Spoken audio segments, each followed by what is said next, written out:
grand slam for Curtis Granderson. Reynolds has it stolen. That ball is scored. And it's gone.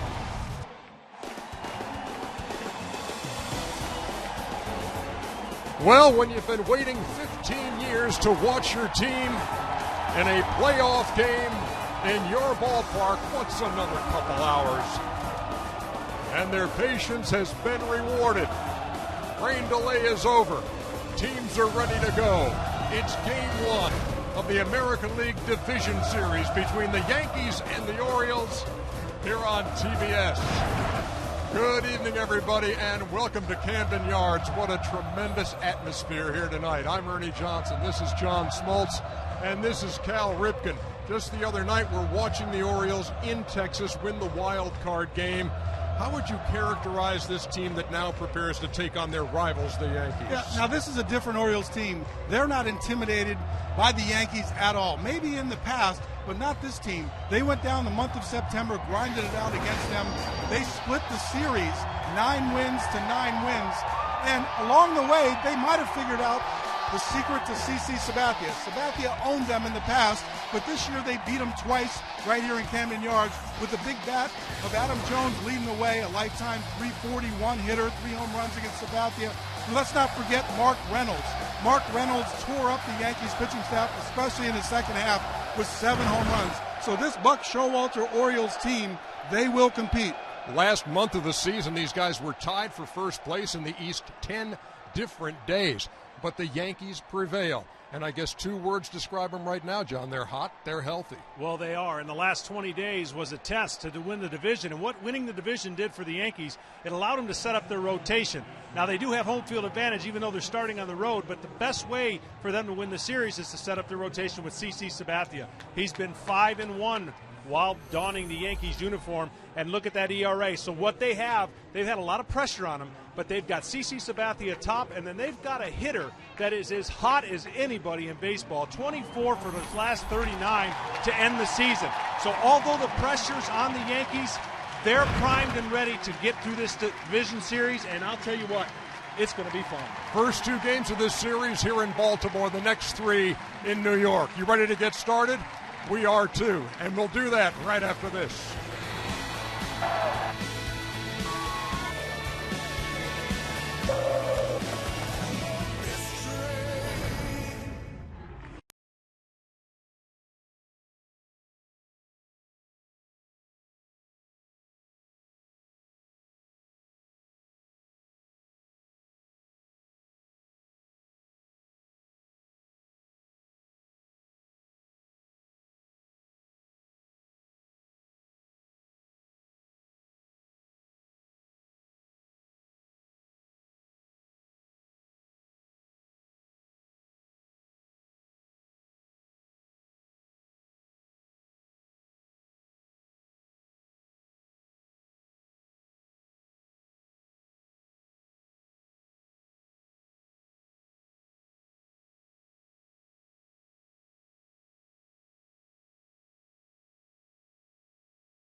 League Division Series. Temperature has dropped to 53 degrees. Had a lot of rain starting about 5:30, but not a drop right now.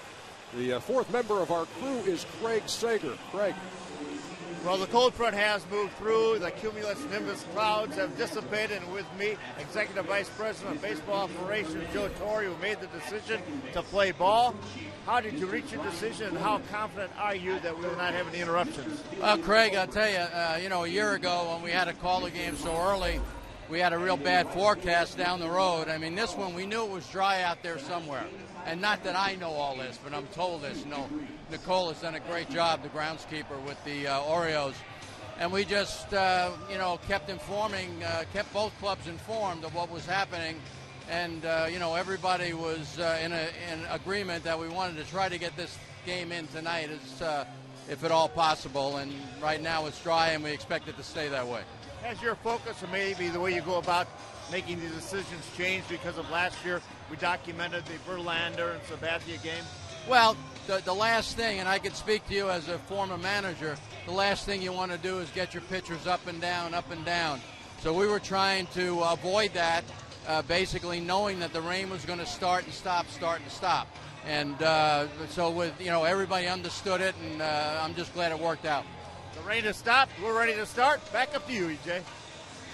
All right, thank you very much, Craig, and to Joe Torre for his time here in the pregame. The first pitch was originally set for 6:15 Eastern time, and right now we're looking at, I guess it was close to 2.5 hours of a rain delay. But we are set to go as you get a good look at Derek Jeter, who will be the first hitter in this first game of the American League Division Series. Following Jeter, it'll be Ichiro Suzuki. Then A-Rod hitting third. As John pointed out in our pregame segment, Robinson Cano has been on fire lately. He hits cleanup. Then it's Nick Swisher in right field. Mark Teixeira, who's been bothered by a bad calf, returned for the last 3 games. He's in the lineup at first base. Then Curtis Granderson, Russell Martin, and the DH is Raul Ibanez. And the Yankees will be facing Jason Hamill, 8-6 with a record of an ERA of 3.43 this year, John. Well, for Jason Hamill, this has got to be an incredible moment. His crowd, you're going to hear a crowd that's unlike any other crowd that we're going to hear. They're fired up, ready to go. Can he handle that emotion? That'll cause you to raise your fastball by about 4 or 5 inches if you're not careful. So all eyes on him. But what he's got is a real good fastball, sinker, over-the-top curveball, and slider. And look early on, can he handle the emotions? The Yankees know this, been there, done that. They'll play it more like a regular game. But can Jason Hamill do that? Jason Hamill is 30 years old. Big guy, 6'6", 225. And he's been bothered by some right knee issues. John, he's wearing a brace on the right knee. How do you think that impacts him? Well, he said he was used to it in his couple interviews. It's more bigger than cumbersome. And it's his right leg, so it's his plant leg. He's thrown an instructional league game on Monday to stay fresh. He has not been in a big league game for quite some time. Of course, he started off good, but the knee will be a non-issue compared to the emotion of this crowd. And Cal, this crowd has got to remind you of the years past, but they've been waiting a long time. This crowd is certainly like the old Oriole crowds, no doubt about it. Normally when we play the Yankees, or when I was playing the Yankees, when we were here towards the end, we were still part of a losing atmosphere, and half the people here were Yankee fans. Now it's totally changed. This Oriole team now has drawn back the Oriole fans. Well, you see right here, he's got an improved fastball command when he got over here.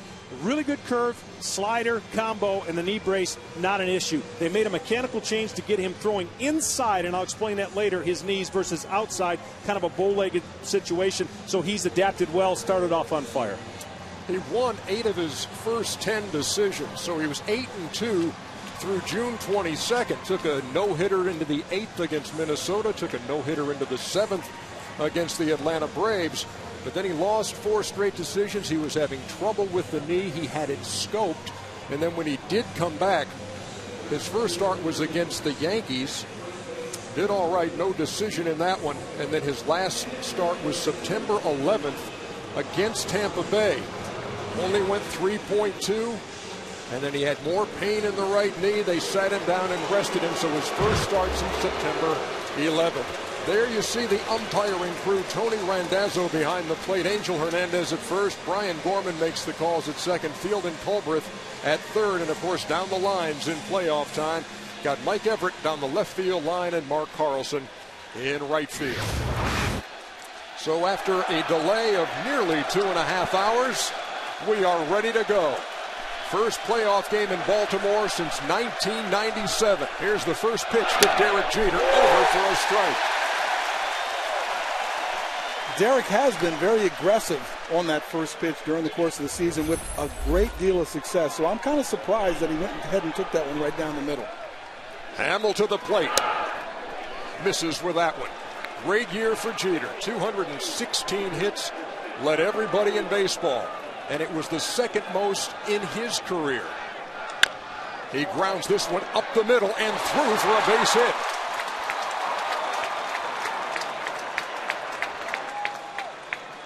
Jeter had 219 hits 13 years ago as a 25-year-old. This one just does have eyes and gets through. Yeah, I was looking at that for a minute. I thought that Andino might have taken a shallow angle at the ball, but sometimes the footing is not really good right at the start of a game when it's rain delay. It's still kind of a little bit wet out there, so that could be the cause.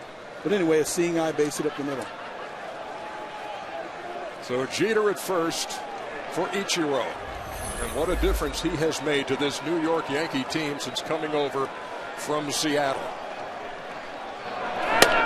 The Wizard can really handle the bat. How do you pitch him, John? You got to stay away. He's hit incredibly well on balls in on him. And for Ichiro, who's a professional hitter, you're talking about a guy, 462 batting average and anything in. Away, 258. So you've got to be able to make him put the ball in play away and change speeds, because this guy, it seems like Cal stays in the zone longer than anybody, spoiling a lot of pitches. That's a really great point, because many times you're thinking when you have an inside-out pitcher or hitter, you want to pitch them inside, but that's where their strength is, where they can actually maneuver and manipulate the ball. You really need to go away with those guys. But certainly Ichiro is a different animal all over the place. He can hit no matter where the ball is on the plate. Jeter with his lead at first. Ichiro waits on a 1-1. Way upstairs, 2 balls and a strike. The other thing about Ichiro, the harder you throw, the better he gets. I mean, he's not really, and I've always heard he could hit a home run anytime he wants in BP, but he stays in there on fastballs, and the slower sometimes give him problems. He just drops the barrel of the bat. 93 or plus fastballs, his average goes way up. Yeah, reminiscent of Wade Boggs a little bit, because he could hit home runs all day long in BP. Over for a strike, count even at 2 balls and 2 strikes. There's a lot of guys in this lineup that have had success off of Jason Hamels, and 7 for 12 is Ichiro.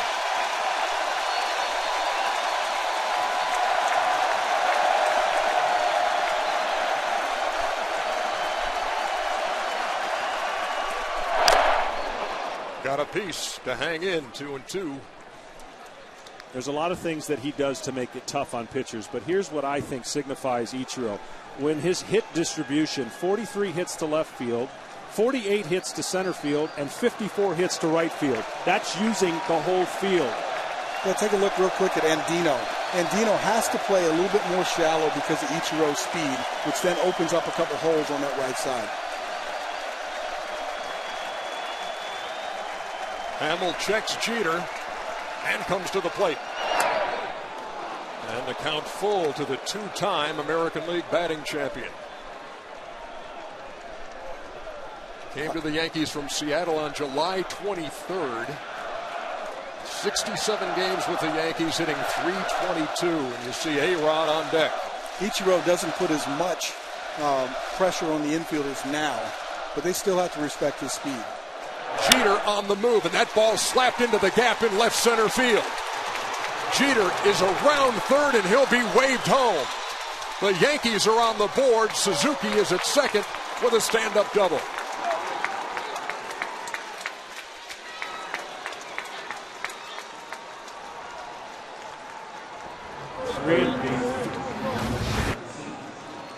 Here's a three-play right here. Fastball right down the middle of the plate. We weren't talking in, we weren't talking away. That missed right down the middle of the plate. You could see the ball jump off Ichiro's bat, splits the defense out there, and with Jeter running, there's no play at home. So the Yankees on the board right away. And Alex Rodriguez stands in.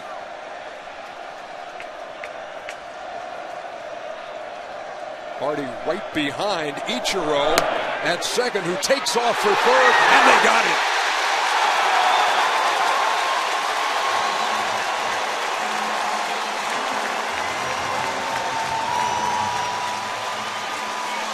You want to talk about resetting the emotions of a pitcher? Here is next thing to a double play, your pitcher's best friend. I can't believe he went so early with the opportunity to get all riled up as a pitcher. That is a free out at third base, wipes it clean. You can now breathe a little bit better as a pitcher and give your home crowd the opportunity to stay revved up. And I'm surprised that A-Rod took a little square around the bunt. Maybe there was a play on, maybe he was taking automatically, I don't know. But again, you don't want to make your outs on the bases with your 3 and 4 hitters coming up.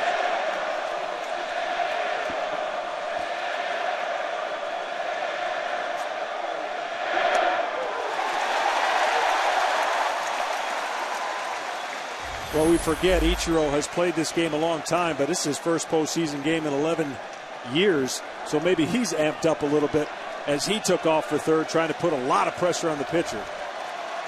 I saw Ichiro. He's so happy to be playing in the playoffs right now. I talked to him on the way in. But I don't think the happiness translates into taking risks.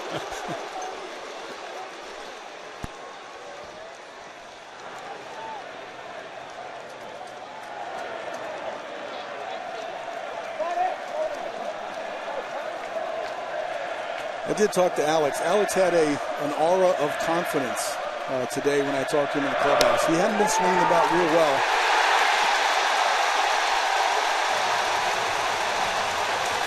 Well, that pitch right there, I know A-Rod's looking back to see. Are you sure? A good breaking ball. This is one of the improved pitches that over-the-top curveball catches the bottom of the strike zone, and A-Rod is caught looking, 2 outs. And again, you can see a whole new spirit about the pitcher, knowing that man on second, nobody out, and it's only 1 run, 2 outs, and the hottest hitter in the planet at the plate. They help minimize that inning by taking that chance. Absolutely. And that's normally the job of the pitcher.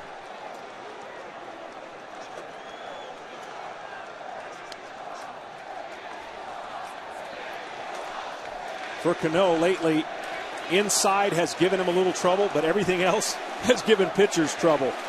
Yeah, I was trying to find a weakness today, just looking over his numbers, his stats, and there is none.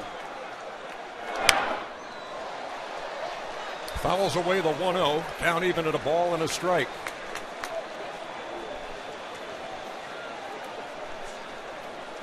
He has been so hot, but I'm wondering, the time off, whether he feels really, really good about his swing still. Is it still there? We'll find out.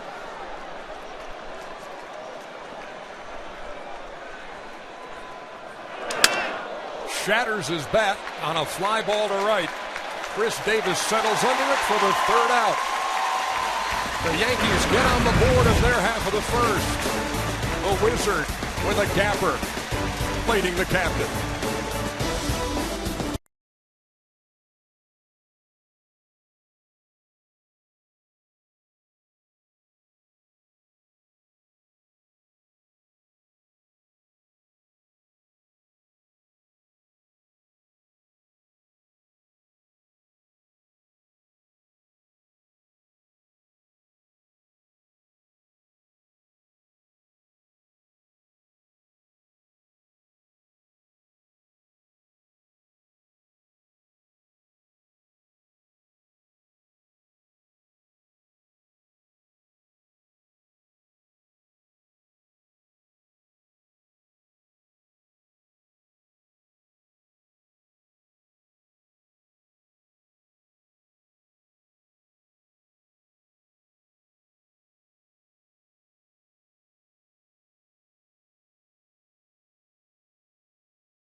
Batting order for the Baltimore Orioles. Nate McLeod leads it off, then J.J. Hardy and Adam Jones.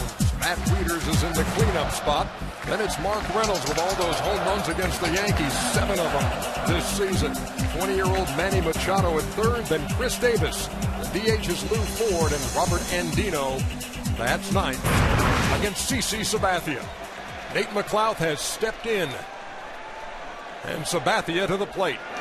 Over for a strike. How about CC, John? Well, CC has had their number overall. You look at the 16-2 record, 16-4 overall, and the 15-6 on the season. But I think one thing CC has done, he has dominated left-handers. 2 left-handers in this lineup. It's going to be awfully difficult if you're McLeod to try and stay off that slider, which is awfully good, as you see it right there for a ground out. And Mark Teixeira's automatic down there. That's 1 down. Well, for CC Sabathia and this playoff resume that he has, been here, done that, the fastball commands is a key. He can lose it away from his arm side every once in a while, but he does have put away off-speed stuff. His slider and changeup, very good. Yeah, if I might add just a real quick thing, he's discovered his changeup again, and that's so important for CC Sabathia. And I suspect when he discovered it, his numbers, 2-0, 150 ERA, 28 Ks, 4 base on balls in his last 3 starts. I'd say he found it. Here's J.J. Hardy. And the Orioles shortstop takes a strike. Well, against the Orioles this year, he gave up at least 4 runs in every game he pitched. He went through a little dead arm, an issue where he had some time on the DL, but he's regained his stuff lately, pitching a lot better, and they're hoping that his 5-1 record in the postseason will start him off in a Game 1 format, and we know that is very important in a best-of-5 series. Hardy fooled there. It's 0-2. His given name is Karsten Charles Sabathia. You can call him CC. And he's the Game 1 starter here for the Yankees at Camden Yards. Ahead of Hardy, 0-2, and here it comes. Little blooper that Jeter will handle for the second out. If you stand next to CC, I don't know if you want to call him anything, as big as he is. I always remember him grabbing Prince Fielder when he pitched for Milwaukee and just holding him on like he had his 10-year-old son in his hand. That's a big man. And again, he'll eat up some innings. Not as many as you're used to, but still a 200 inning worksheet this year. Yeah, that's only done in 28 starts, so that's pretty impressive. He's been very good at Camden, as you just saw the screen, but a very athletic guy for as big as he is. He can handle a bat, he can move around, and certainly he's one of those guys you give the ball and say, go get him, and he doesn't like coming out of the game too often. Here's Adam Jones, who has his eye on Cal Ripken's streak. He played in all 162 this year. Still got a few years to go. Grounds it to Jeter, who quickly throws to Teixeira, and that is a 1-2-3 inning for CC Sabathia at Camden Yards.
683. Predict plays before they happen, score points, compete against your friends, and earn rewards.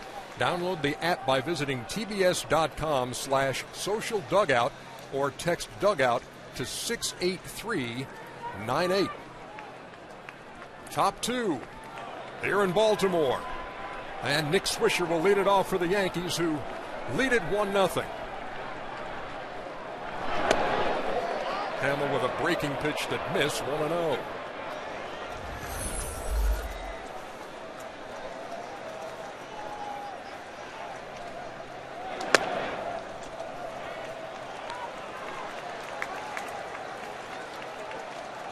Swisher has certainly turned it around late in the season. Checked his swing. And Field and Culbreth agreed.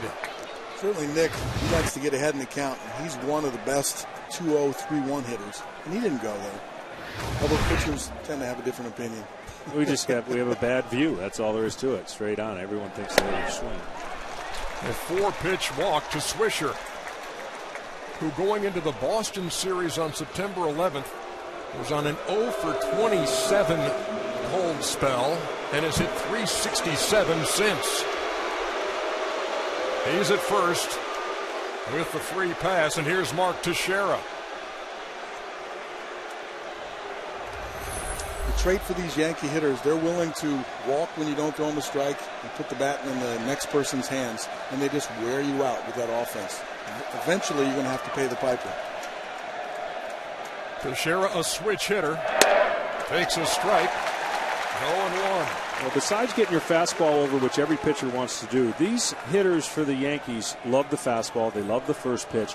They're vulnerable to the curveball. So you saw him start off Swisher with a curveball. He's going to have to throw curveballs to Tex and Swisher and get him over consistently to have success against the Yankees.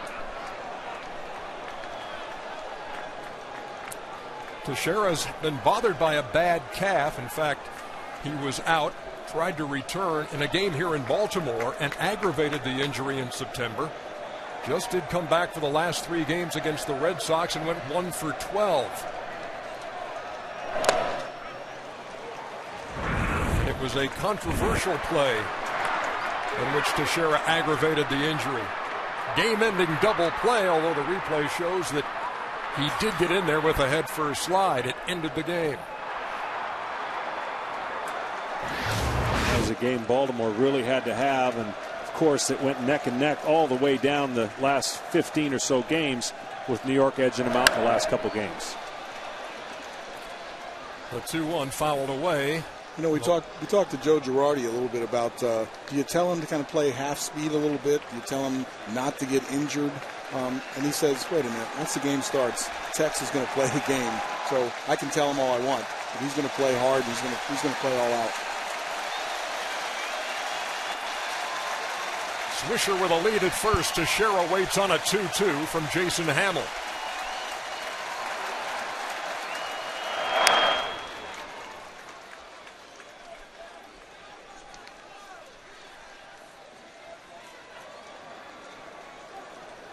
What a race these teams had over the last 30 days of the season.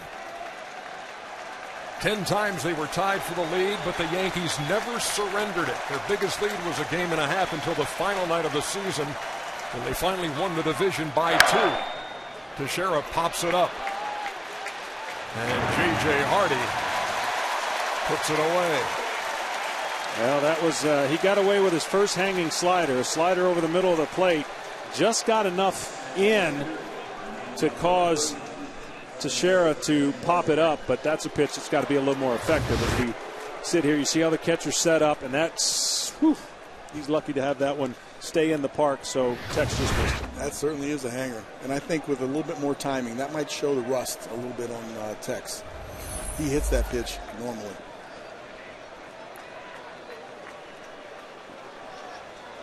Here's Curtis Granderson.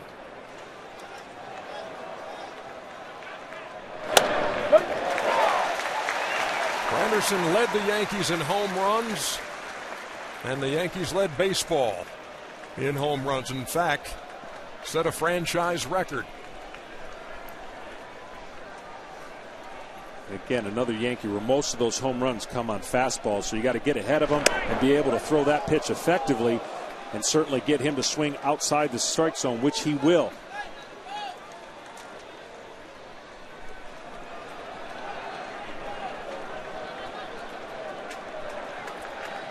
Swisher, who walked to start the inning, leads from first.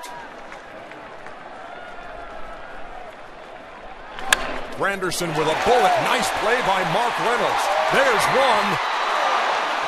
And late with the relay, but what a play by Reynolds at first.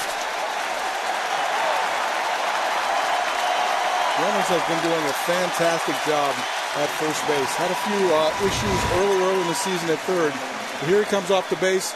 A rocket. He backhands it, throws from his knee very accurately, but Granderson is way too fast to complete that double play. Fantastic effort by Mark. There's another Mark that's pretty good at first base on this field today. Might be the best. That's for sure. Teixeira is really slick over there, but Reynolds turned in a blue star play there with the stop on the Granderson shot. Here's Russell Martin.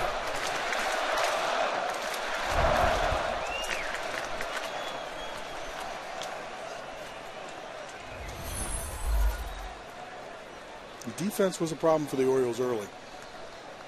And we've talked about this before, but since Machado came up and Reynolds has gone over to first base, they have a really good defense.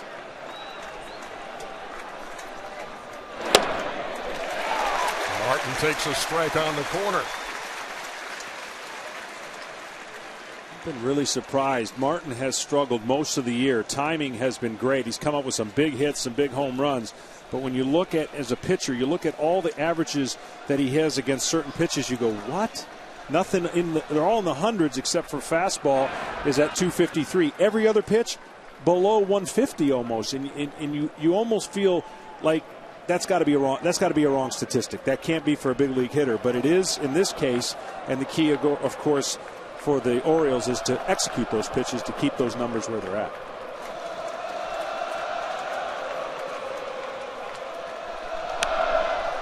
Well, Russell certainly has struggled, no doubt about it, and he got it going on at the right time when they needed him most in the month of September. He got some big hits, some big walk-off homers.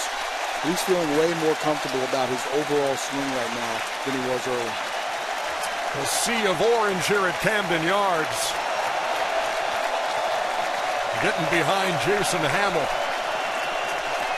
Ready to deliver an 0-2 to Russell Martin.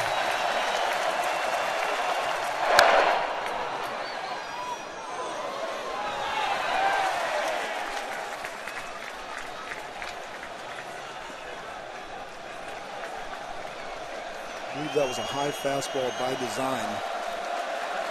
What are you going to come back with now? You get a guy to swing at a high fastball, always follow it with a curveball. At least that's what you want to think, because he's thinking up, the ball's up, get him to hesitate just for a little bit and get a swing and miss possibly, or a called strike on the curveball that he thinks might be another fastball.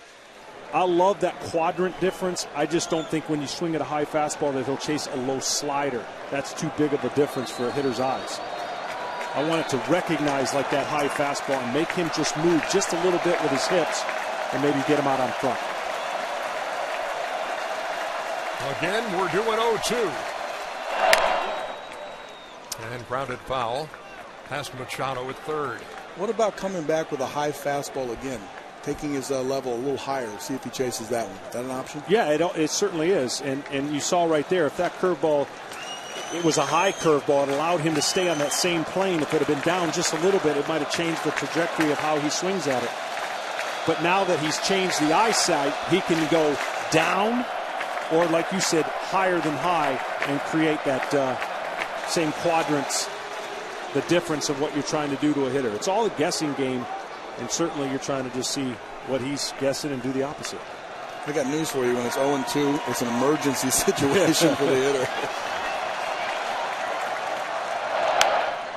Popped him up. Reynolds is over there, so is Wieters. And Reynolds makes the call and the catch, and that'll do it for the Yankees in their half of the second.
and ALCS with postseason.tv. Get started now at MLB.com.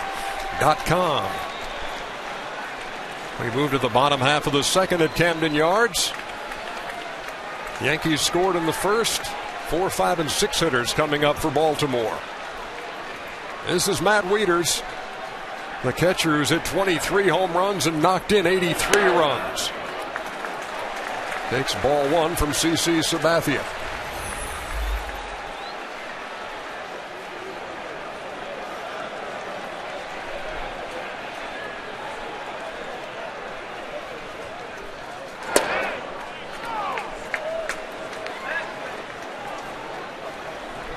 Wieters really providing a lot of punch from the right side, average-wise. 323 from the right side, 224 from the left side. So one of the few guys that might be happy that CC's out there, but most of them aren't. Popped him up behind second, and Robbie Cano makes the play for the first out.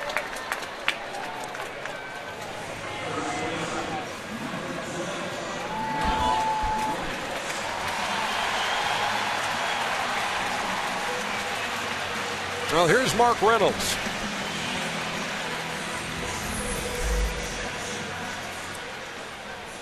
Who earlier this year looked like he was just trying to win an MVP, only against the Yankees with 7 home runs of his 23 on the season. He's just wearing out New York pitching. To say he's streaky might be an understatement. Looks at a ball, 1-0. He is the kind of hitter, though, that he's going to be aggressive. He is going to strike out. He's going to let it air out 0-2 like it is 2-0. But if he starts to get his timing down, he can hit the ball a long, long way.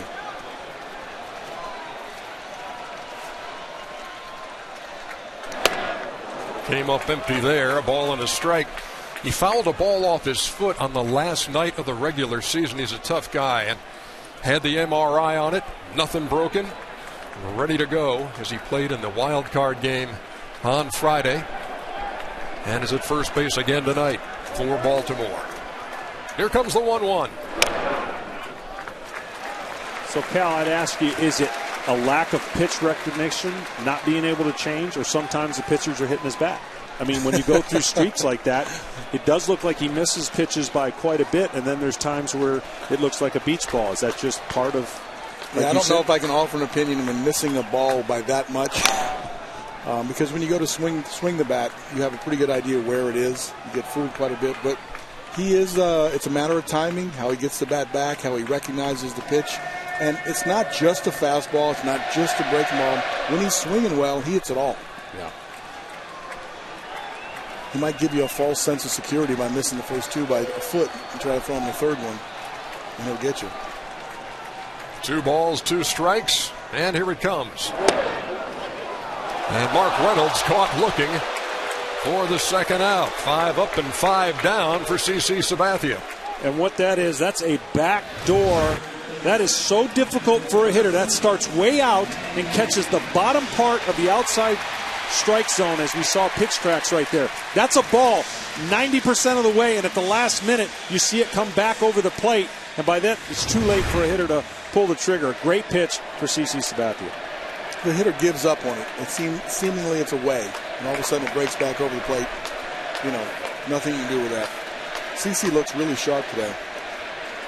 Here's 20-year-old Manny Machado, who takes 1-0. Now the danger of that pitch right there, you pull it over the middle, and that's where you get that home run. But CC and his curveball and slider have been so much better lately, and that changeup we talked about. And then, you know, you got to be ready for 93 to 95 with his fastball.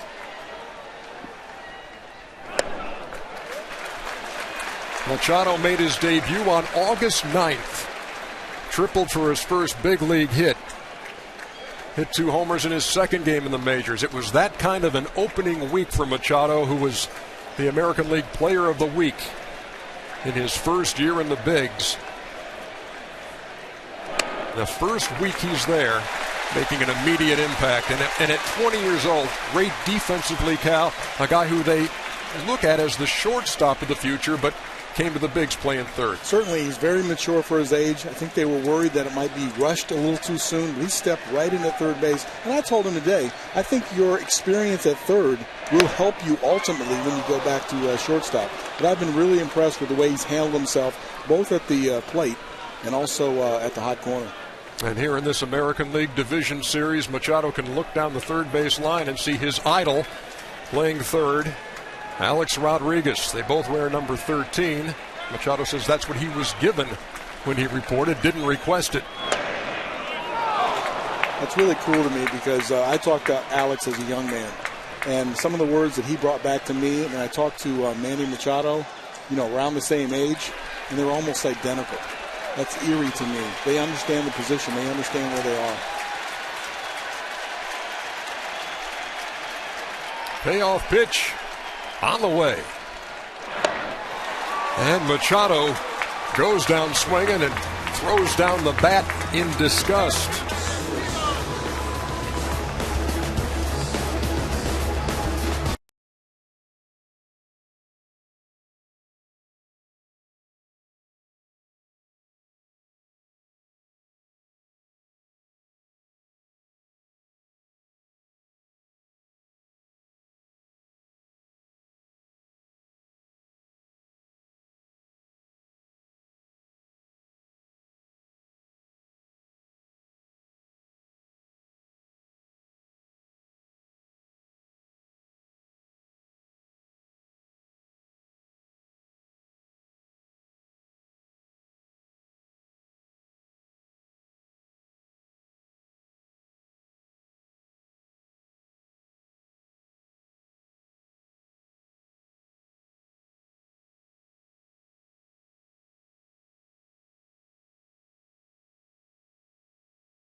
Year has learned making tires for game-changing traction inspires what we roll into yours. Goodyear, more driven. Turned into a pretty good night to have that blimp up. Now that the rains are gone here in Baltimore, we move to the top half of the third inning. You guys snuck the blimp by me.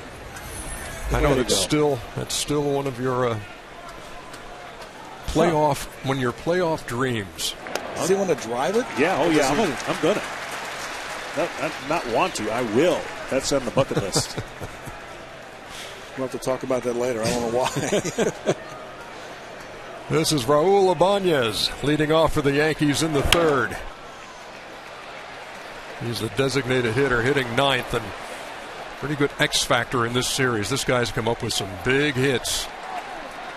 19 home runs, 62 runs batted in, and those 62 RBIs coming on 92 hits.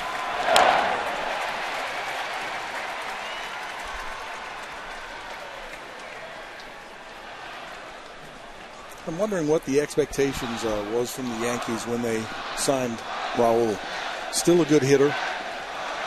Did they think he was going to hit 19, 20 home runs?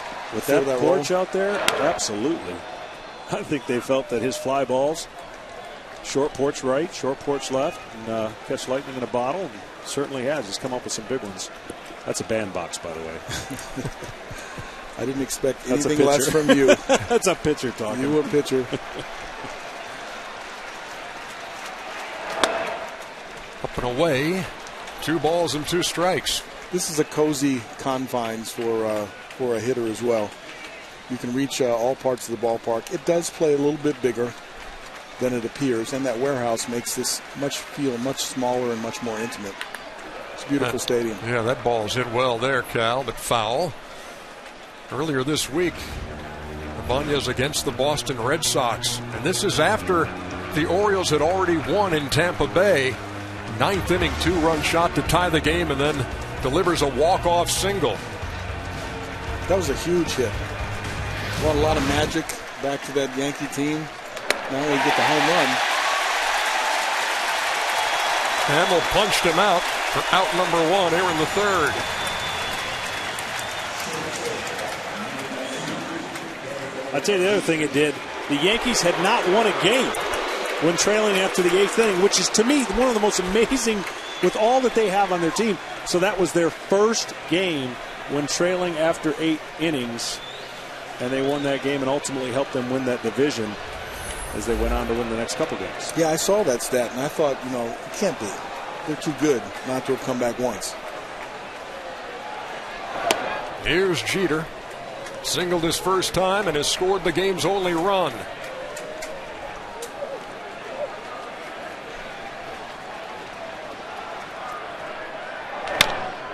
Grounded towards short. Hardy gobbles it up, throws him out for the second out. Let's check in with Matt Weiner in Atlanta.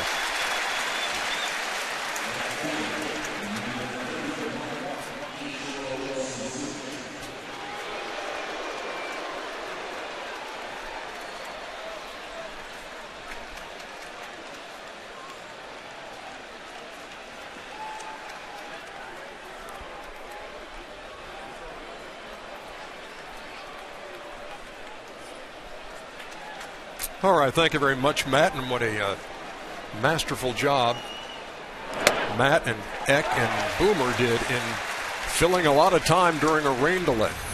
And always nice to hear Eck say that this is what it's all about right here. Rain delays during a playoff night.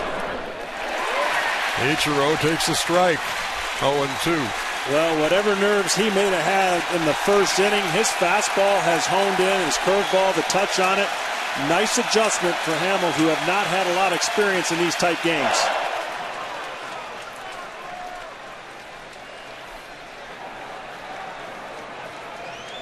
Always look at as a pitcher, are you firm with your stuff but not tentative? And there's a difference between overthrowing and underthrowing. And right now his mechanics and everything's going to the plate in a smooth fashion.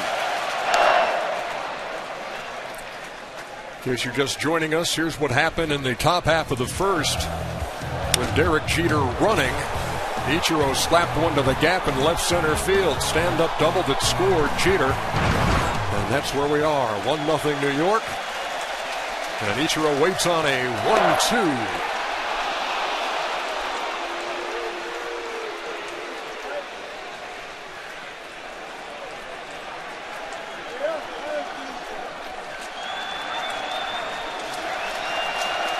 Hamill working quickly, breaking pitch misses, and the count's full. The second postseason start in Jason Hamill's career. Made a start for the Rockies against the Phillies in 2009.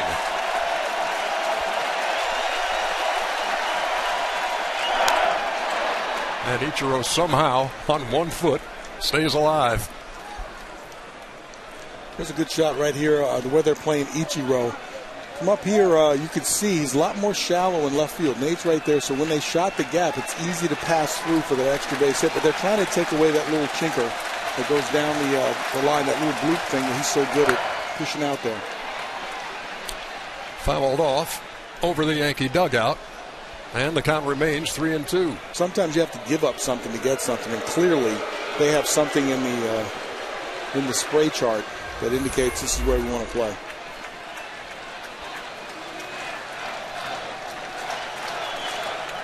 In 2001, the last time Ichiro was in the playoffs with Seattle, it was against the Yankees. They knocked him out. And he goes down swinging. Foul tip held on by Matt Wieters. 1-2-3 inning.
The Goodyear superior performance.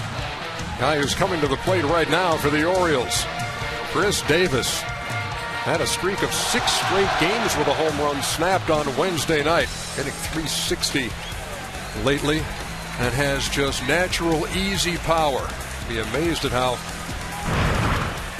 far the ball will go on what appears to be an effortless swing with this guy. And there's a line drive up the middle for the first hit off Sabathia.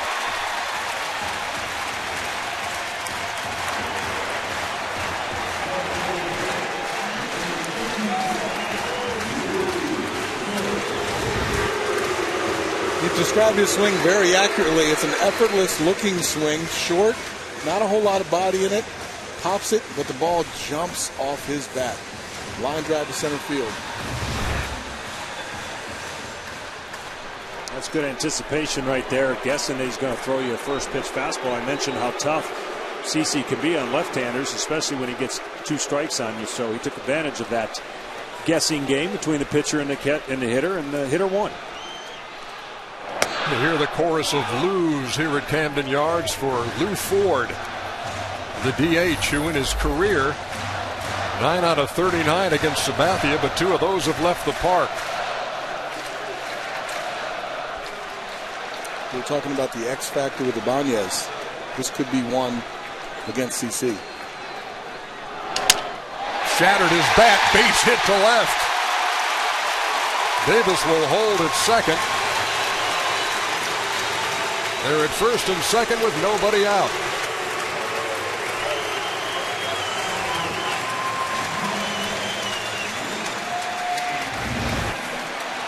I'll tell you what, this pitch was a good pitch for a pitcher. It breaks the bat. I hope everyone in the stands is okay. They were looking to see where the ball went. The bat went deep into the crowd. Well, watch Alex's reaction right here. He saw the head of the bat coming out, and he did not go for it because he didn't know where the bat was. That's one of the problems with these shattering bats, is that you see two things at once, and you don't go after the ball. So a little bit of a break for the Orioles there. Jeter's coming in to try and set up what would be possibly a bunt situation here. First and second. You ideally want the third baseman to field the bunt if Baltimore indeed is going to bunt. Create a second and third. Robert Andino at the plate. Nobody out. Runners at first and second. Shortened and took. 1-0. You can really tell by the positioning right here that they're not going to put an aggressive play on. You know, Alex is staying back. They're going to give another sign right here. You can see Alex trying to get the attention of everyone, but CC didn't really look too much at him. So I would think the same thing is on. They're going to stay back. Jeter's too close to second base. So you should bunt this to third. Swinging away and fouled it back. We'll swing for a home run. Not even a ball and a strike. And that would be one of the reasons why the third baseman's not charging so aggressively early in the ball game. They're not so sure that it was going to be a bunt.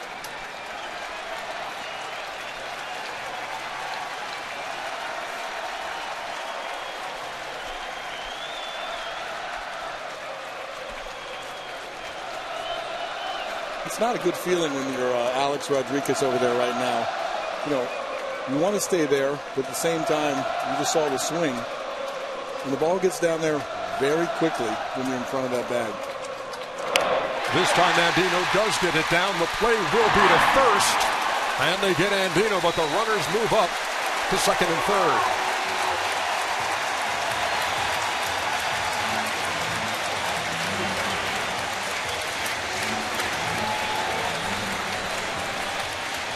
Well, he got away with this because he deadened the ball.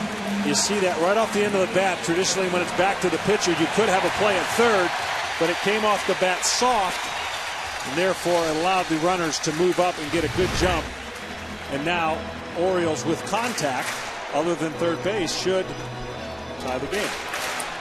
Robbie Cano with a good job on that sacrifice bunt to keep the toe on the bag for the out. Here's McLeod. If you're McLeod, here's the guessing game. Is he going to try to sneak that fastball, or is he going to go right to the slider, try to get swing and miss type pitches? And that ball's hit hard into right field for a base hit. 1 run will score, 2 runs will score, and the Orioles have the lead.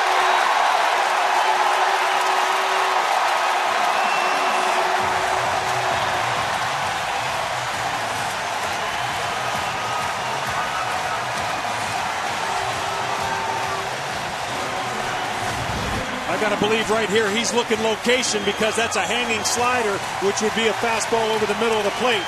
Because if you're up there hitting, maybe you're looking for it, Cal, but I think that pitch was just so fat that it allowed him to pull the baseball. Well, it is known when CC gets his back against the wall, to a right-hander he'll go to his changeup, to a left-hander he'll go to that slider. I wouldn't be surprised if Nate was sitting breaking ball there. Here's J.J. Hardy. Boy, has Nate McLeod resurrected his career with the Baltimore Orioles. He was an all-star with the Pirates in 2008. And really struggled in Atlanta and Pittsburgh as he returned to the Pirates. Orioles pick him up. He's been golden. Yeah, he had 2 RBIs in that wild card game as well, and that's just good for him. What a story it's been, because it was not going that way early on. And he's contributing so much in a huge way for Baltimore.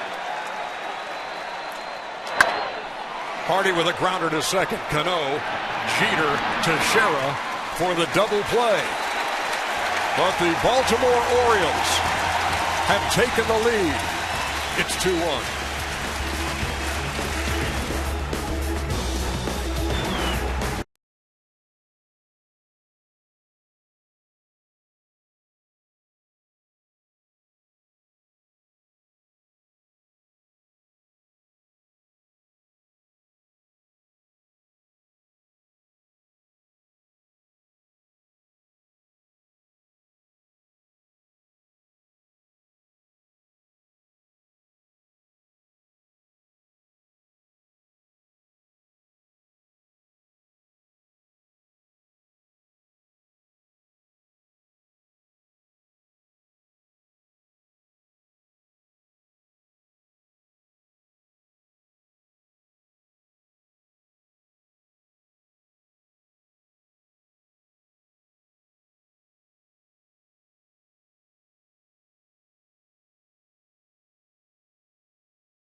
Stay one step ahead. Get alerts whenever something big happens with your teams. Check out the Team Stream app from Bleacher Report on the App Store or Google Play.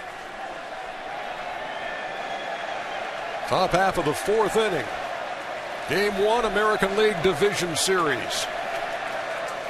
Alex Rodriguez takes a breaking pitch inside from Jason Hamill, 1-0.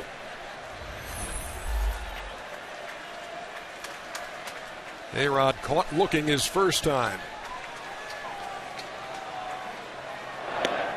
That's over for a strike, 1-1. One of the stats that I keep talking every telecast is what are shutdown innings? Well, that's when your team scores runs for you.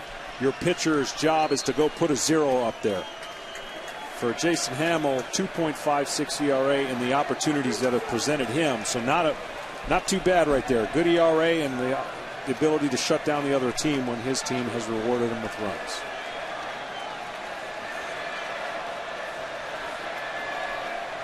A-Rod waits.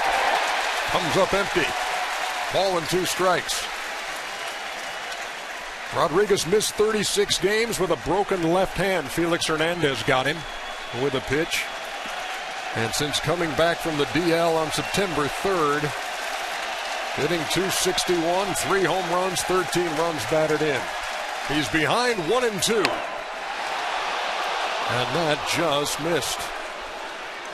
You know, for a guy that's hit that many home runs, he really has a good idea of the inside part of the plate. He does not swing at a ball, and that's a ball.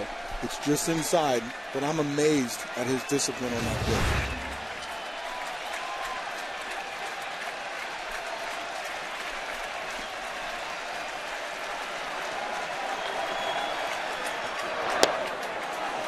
Count full to Alex Rodriguez. And there's an example right there. That was a great curveball. But because the pitch was in, I wonder sometimes, in a hitter looking at a fastball in, does that pitch look that much farther away Had it been a fastball away and then followed up with that, that's where I see the hitter maybe thinking a little bit to go after that pitch.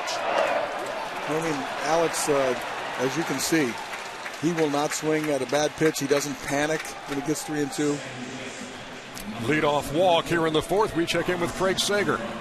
Well, Jason Hamill is pitching with a knee brace on his right knee. It's more than a protective sleeve. It's actually a knee brace with steel bars on the side like a quarterback would wear. On July 15th, he was placed on the disabled list and had knee surgery. A week ago today, he was in Sarasota for the Instructional League. Met the team in Texas Friday for the wild card team game, and even though he wasn't active, he threw in the pen, had a good outing. Buck Showalter went up to him yesterday during the workout session, 10 minutes before a meeting with the media, said, "You've worked hard, I have confidence, and you are going to be my starting pitcher in game one." He obviously has worked hard to get back. He's trying to pick up a win tonight, which would be his first victory since June 22nd.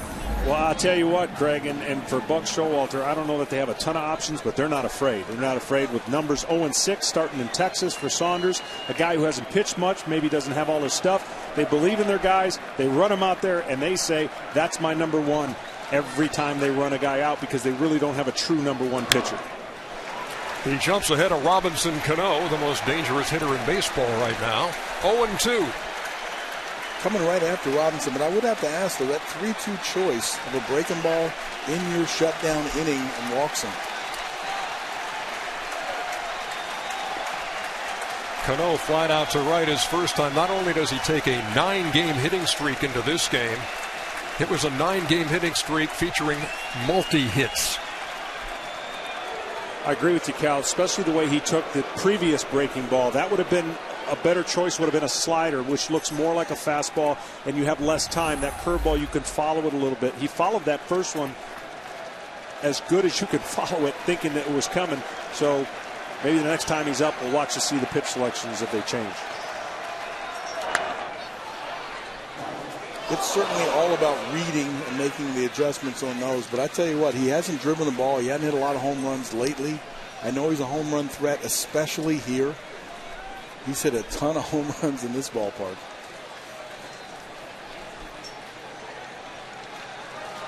He's 24 for his last 39 coming into this game. Just a cool 6:15. A-Rod with a lead at first. And again, fouled back by Cano. You know what I miss and love about these type games, the playoff games, because you can overthink. You can do things you wouldn't do in the regular season. There's so much amped up, so much on the line that you try to think more or less, I don't want to give up a home run here. You know, I don't want to do this here. Instead of making the pitch to get the guy out and settling your mind down, that you would never think like that in a regular season game. These are the kind of games that can cause different thoughts that come through your head. Runner going, and a bullet to first. I tell you what, Mark Reynolds has made a couple of dazzling stops down there. Rodriguez is at second, but they retire Cano on a bullet. Here's running on this pitch. He doesn't know where the ball is. Didn't take a flash. Mark takes the quick out here, but I wanted to see Alex at second base here. Watch him. Normally you'll take a flash. He was stealing all the way. Bullet. He goes into second base, doesn't know where to slide or stand up. He almost killed himself. Here he is. Uh-oh. What? No, just laughing with him, not laughing at him. Exactly. I never liked to deke at second base as a shortstop. When the runner does not know where the ball is, you can use your eyes. You can put your glove down as if the ground ball is coming to you to get all kinds of reaction. I never liked doing that. But certainly Alex didn't know where the ball was. He represents the tying run out there at second. Swisher at the plate. Just 1 out of 31 in his postseason career with runners in scoring position.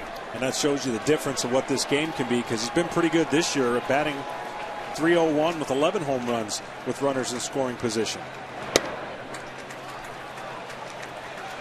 He's ahead, 2 balls and no strikes. All right, Cal, I'm going to give you a stat that's going to blow your mind. Uh-oh. A-Rod leads the team with 5 stolen bases of third base. I would say they're not paying attention to him if he's stealing third base 5 times. Do you consider your mind blown now, Cal? Well, I'd give you up 24 guesses. I don't know that you'd pick A-Rod. No, I wouldn't, but I don't know a heck of a lot about stealing bases, period, going from second or third. But I do understand how stealing third base can be a little easier. The pitcher sometimes will just take one look, turn his head back towards home plate. You can actually get a really good jump and a bigger lead. So I can understand how he can do that. He's always been a smart player. He's always known how to steal bases. So if you fall asleep, he certainly will make you pay. And in a one-out situation, you don't want him getting a third with less than 2 out.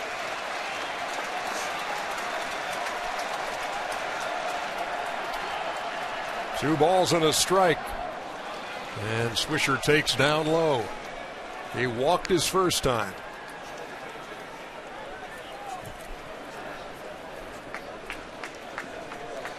JJ is certainly looking at him very closely. And he understands the importance. There he is creeping in a little bit. Sometimes that's all that's needed to let Alex know, hey, we see you. 3 balls and 2 strikes to Swisher. That's a great pitch. Under the circumstances, 3-1. I know a base is open, but the ability to have that trust in that changeup and then expand the strike zone for a guy who's aggressive, who's had to hear about his 1 for 31 in running scoring position. Great pitch, and now 3-2, neutral count. I don't think anyone has the advantage.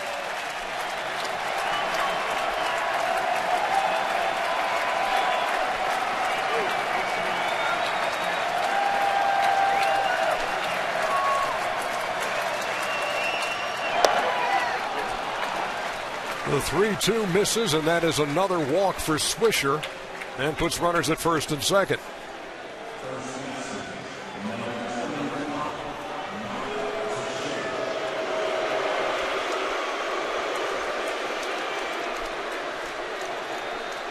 Now here's Mark Teixeira.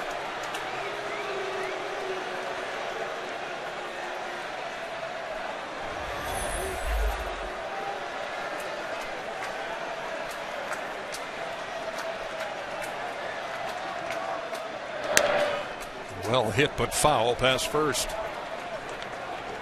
Some hitters just make your lineup feel right. And certainly when Mark Teixeira was out of the lineup, you look at the Yankee lineup, it didn't feel right. I mean, personally, Eddie Murray, a long time ago with me, he could be 0 for 75. But the lineup felt right when he was hitting fourth.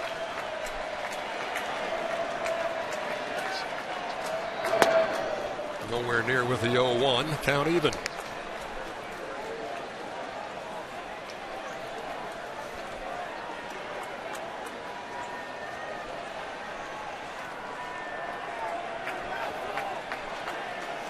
Rodriguez and Swisher, your runners. And he was on that pitch, fouled it straight back.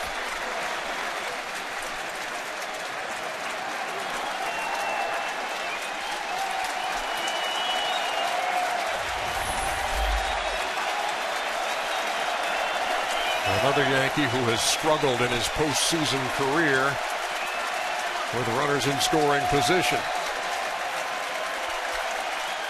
The 1-2. That ball is pulled foul. You know, the players know that too. You know, it's not a secret. You're going to get asked about it all the time. And you try to put it out of your mind. Take this at bat. Have a nice, calm at bat. Put a good swing on it. Don't put too much pressure on yourself. But they know their stats. Matt Wieters putting down fingers for Jason Hamill. He delivers a 1-2 to Teixeira. That ball is drilled to right. Chris Davis goes back. It's off the scoreboard. Rodriguez around third. He will score. Teixeira is thrown out at second. And Swisher stays at third.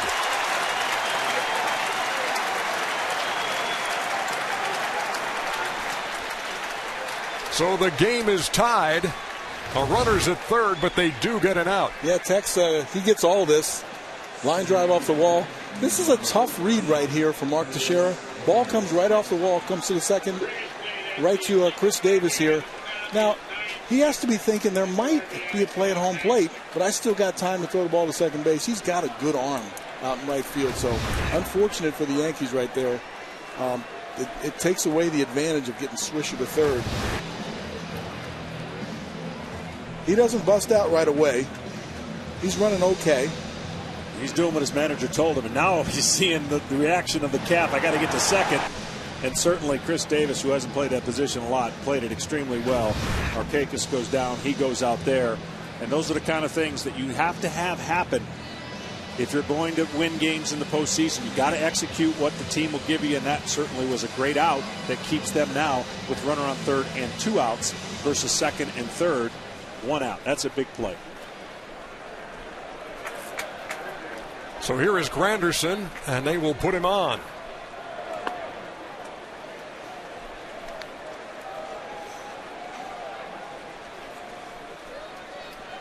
Felt that the pitches that he tried to get Teixeira out weren't as sharp, that led to going back to the fastball, which got Tex in a better hitting position. He's vulnerable to the curveball. He hung a changeup or cut a changeup the first pitch that he pulled foul.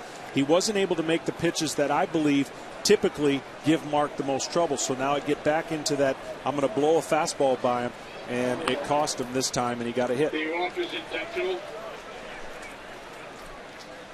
It's certainly his two-seamer. I think he was trying to get it to come back to the inside part. Came back to the big part of the plate, and Tex didn't miss it.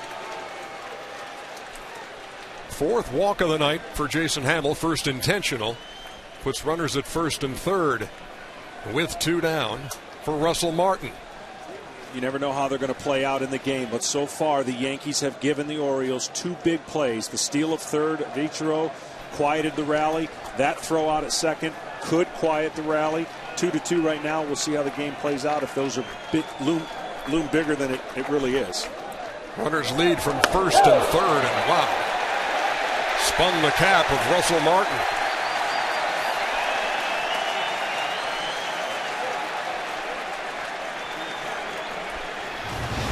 Obviously, when a hitter dives in a little bit, and maybe you never like to see that as a pitcher.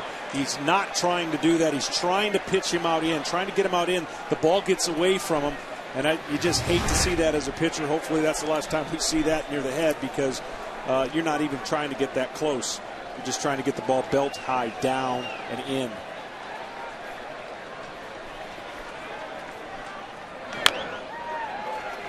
Ball and a strike to the Yankees catcher.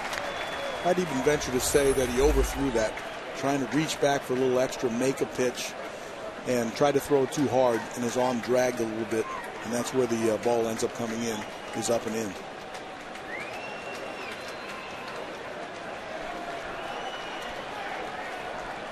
Swisher is your runner at third. Granderson at first. 2 down. And the 1-1 to Martin. Fly ball, fairly shallow in left center. Adam Jones takes control and puts it away. But Mark Teixeira ties the game, knocks in a run. It's 2-2.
Season for the first time, MLB Network has Division Series game telecasts. Coming up this Wednesday, don't miss any of the action.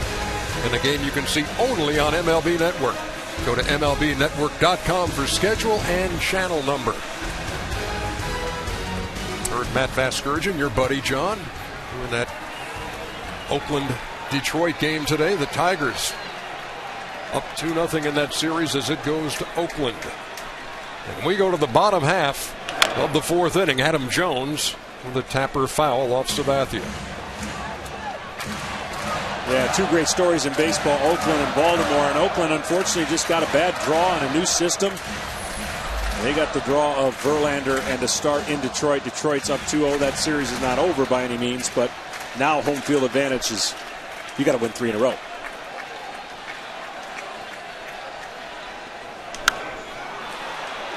A mile high in the infield by Jones. Alex Rodriguez takes control, 1 down. It's time to talk, brought to you by Charles Schwab. Moments ago, we spoke with Yankees skipper Joe Girardi. Joe, you've got 2 runs on the board here early. You figure you could have had more? Yeah, I mean, it's possible he could have had some more, but, you look at the throw, from the right field. There's an outstanding job on his part. And, Ichiro gets thrown out. But, we want our guys to be aggressive. We don't want our guys just to sit back.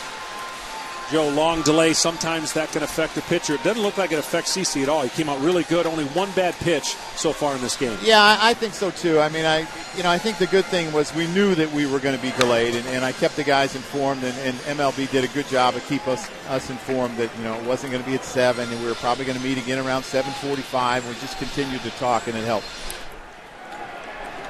One of the things that's real interesting for a pitcher, every pitcher has a routine. They get ready for a game. Game time is set. You know what you're going to do. There was a delay. You got to adjust your routine. Sometimes you might be even getting a little hungry about this time because you want to set your stomach in a position that is ready for game time, and that obviously has changed. That ball hit right on the screws by Matt Waiters, but right at Curtis Granderson for out number 2. So did that mess with you guys if you had a delay like that and you had to wait around? I mean, yeah, you're antsy. You're trying to stay loose. You're trying to do other things. And, yeah, I didn't like to play on an empty stomach. So I didn't mind munching around a little bit, just like I didn't mind in the cafeteria behind us here at the booth when it rained away. Well, I tried to space it to where I had 3 hours of no food, and then that would carry me through the game. And if that changed, I'd have to go get a PBJ or something, try to get something. 2-hour delay would have caused my stomach to growl a little bit. And I like to eat too. This is Mark Reynolds with 2 down. I noticed that the nachos were depleted in the press room here. Crushed them, by the way. Oh, my.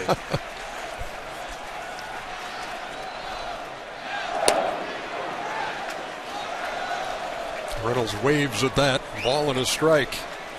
We are at Camden Yards, a game that was supposed to start at 6:15 Eastern Time, but a rain delay of close to 2.5 hours. But we are underway and in the bottom half of the 4th inning. Game 1 of the American League Division Series between the Orioles and the Yankees. A couple of teams who've met 18 times in the regular season and split them right down the middle, 9-9. You look at these two teams and put them on paper and cover them up. Statistically, Baltimore does not compete in a lot of categories that New York does, but Baltimore has that, as we've talked about, that it factor. They've won a lot of close games. They battle, and they find ways to win. That is one of the earmarks of this Buck Showalter team. 29-9 in 1-run games, and they've won 16 straight extra inning games. Lost the first 2 extra inning games of this season and won the rest, 16 in a row. They lost those 2 games to the Yankees in extra inning games. Reynolds takes, and he's aboard with 2 down.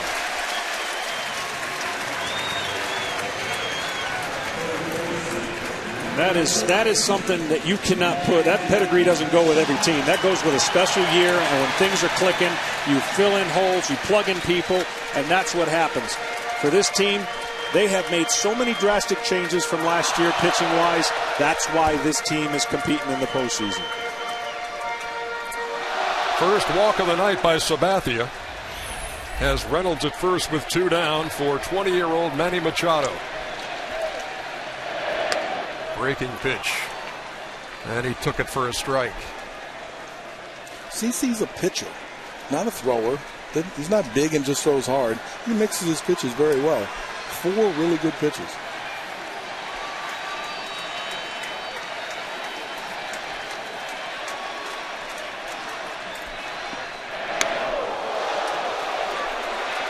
Ball and a strike.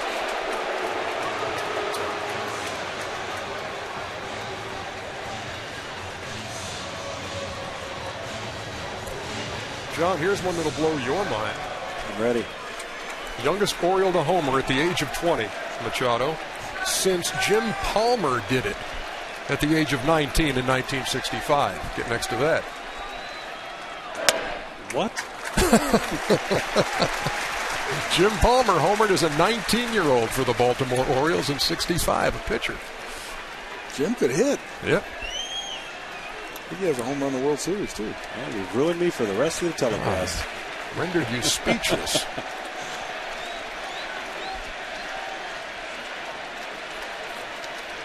The 2-1. Rounded toward short. Jeter will go the short way, and that'll do it for the Orioles in the 4th. Game tied at 2.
Identical line scores as we head to the 5th, 2-3-0 for both sides in Game 1 of the American League Division Series. Raul Ibanez leads it off for the Yankees in the 5th.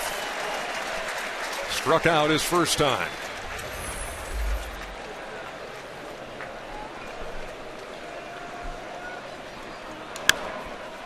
And quickly Hamill ahead, 0-2. He's working quickly.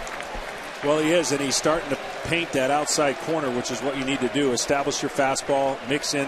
I think his breaking ball can get a little bit better.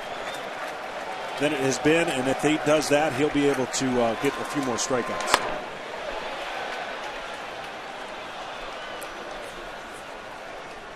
Field and Culbreth is the third base umpire, and he says that Ibanez did not go. Wieters had asked for help. Here comes the 1-2.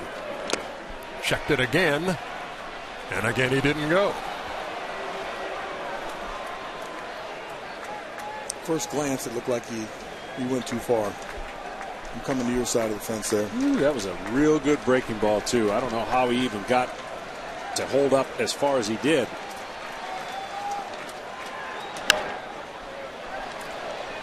In the air and out of play over there by the Yankee dugout. Yankees scored 1 in the first. Derek Jeter singled. Came around to score on Ichiro's double. The Orioles scored 2 of their own in the third. And then the Yankees, with a single tally in the fourth, were 2-2. That ball right back to Hamill. Somebody tell him how good a play that was. That's 1 down. It's time to talk. Brought to you by Charles Schwab. Moments ago, we spoke with Orioles manager Buck Showalter. Buck, what can you say about Nate McLouth, the guy who has knocked in your 2 runs tonight and has resurrected his career with your club? Well, he's been solid for us the whole time. He's a baseball player. He defends on both sides of the ball. I think the word I'd use to describe him is he's engaged. He's engaged in the competition and what it takes to give himself a chance to get back there. John Russell was his manager in Pittsburgh when he had a great year, and they did a great job with him in AAA with Ron Johnson and those guys. Hey, Buck, Chris Davis out there made a fantastic throw. He's been working out pretty good for you in right. Yeah, we've been fortunate. Good players make you look like you might know something, but Chris has got some experience out there, and he's probably got as good a pure arm strength as anybody in the ballpark tonight, so we like our chances when we get the ball in his hands.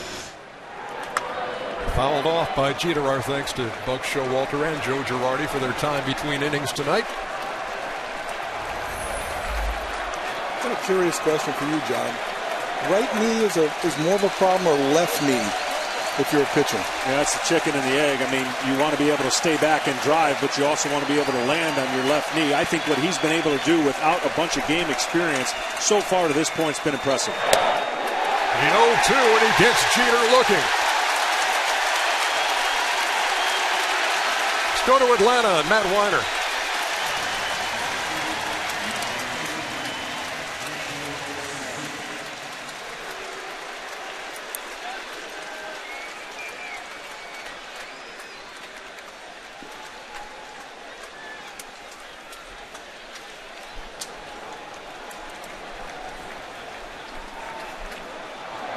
All right, thank you very much, Matt. Here's Ichiro. If there's one area you can cheat, though, meaning if you had to get away with it, it's probably your right leg as a right-handed pitcher, because you really want to get down through it in your left leg so you can kind of bypass it a little bit, if you will. But I think what they did mechanically to him, getting him taller and inside his legs, has helped him become the pitcher he has this year. He was a little bow-legged and pitching outside his legs, where you lose power and you lose that depth of pitching. And so they got him actually throwing with the weight inside his knees, if you will. And I know that right knee's an issue, and that's probably why that brace allows him to feel stronger.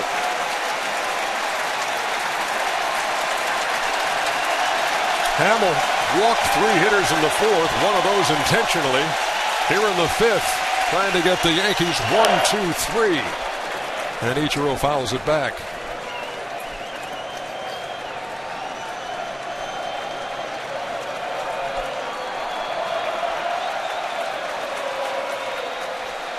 Been 15 years since they heard noise like this in Baltimore in October.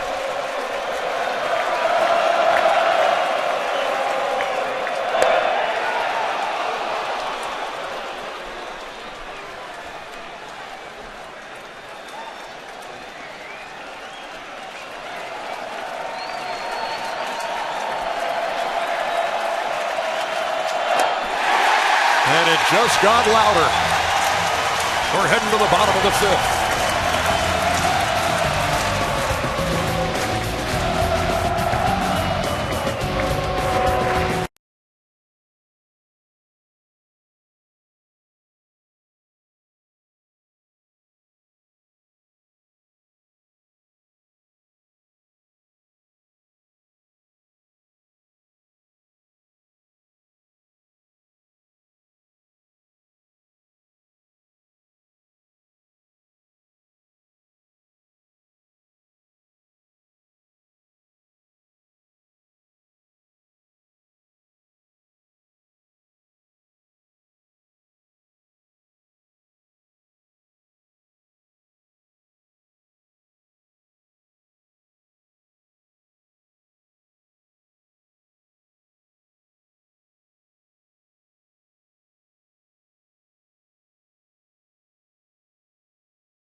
This copyrighted telecast is presented by authority of the Office of the Commissioner of Baseball and may not be reproduced or retransmitted in any form, and the accounts and descriptions of this game may not be disseminated without express written consent.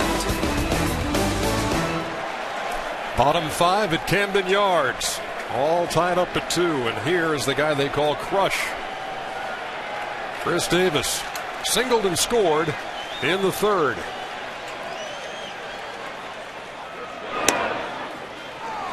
Over for a strike. John? If I was hitting, I'd be looking for a breaking ball. Yeah. Well, on that it's like I'm walking back to the hotel. You have to reveal what you told us in the break. That's the first pitch. Slider coming up. You know, that really does work on young pitchers. You can go up there and hurt their feelings swinging at that first fastball, hit a bullet to the outfield, and then you can erase that fastball from your memory for the rest of the game. Looks like it didn't work on wise old CC. Nope. 1 ball, 1 strike. That ball is blooped over second. And Davis is 2 out of 2.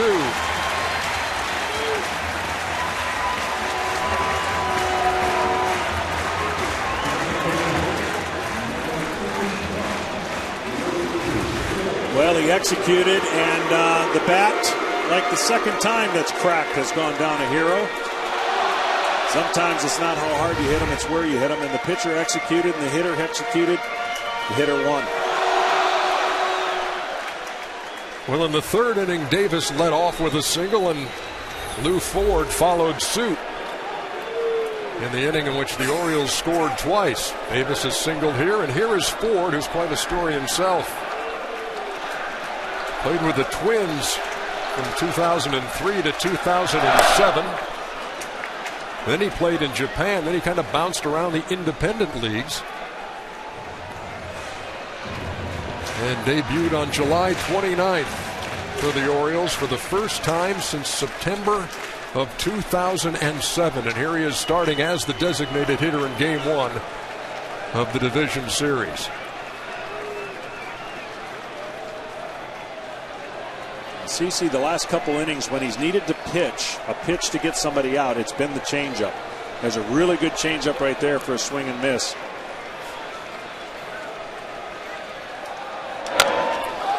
Didn't mean to. A swinging bunt and the throw to first. They got him. What a play by Russell Martin, and what a dig by Teixeira. That having been said, Buck Showalter does not agree. That's another changeup, and he hits it off the end of the bat. And Cal, this is one of the better plays you're going to see from a catcher. Yeah, I was anticipating a little bit of a sac bunt, but Russell Martin gets out there really fast, barehands it, throws it, and there's Tex over there. I thought he got him, but is there some question whether he had it clean? Was it bobbling in his glove? Maybe that's what Buck is talking about. Well, obviously see where the umpire is. He will not be able to see that from his view. He's just looking that the ball beat the runner. There's the view right there. He cannot see whether that ball was bobbled or not. Definitely out. The ball got there before.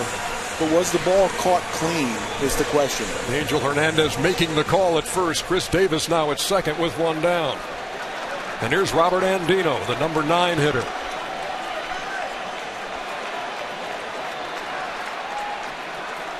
He laid down a sacrifice bunt his first time. And then McLeod followed with the 2-run single. Takes the breaking pitch over 0-1. Well, certainly if you've been watching from the bench, Robert Andino has seen him go to his changeup. You know, in certain situations, this is an RBI situation, and CC has been known to go to that power 86, 87 mile-an-hour changeup here. Chose to go with a curveball on the first pitch.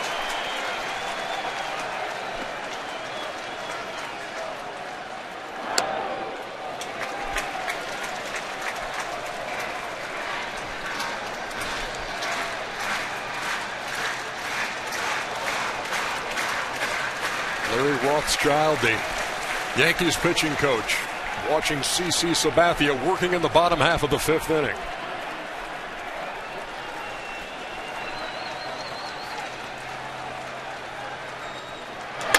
Andino slaps it into left field for a base hit. Davis held up, and will be at third with one down.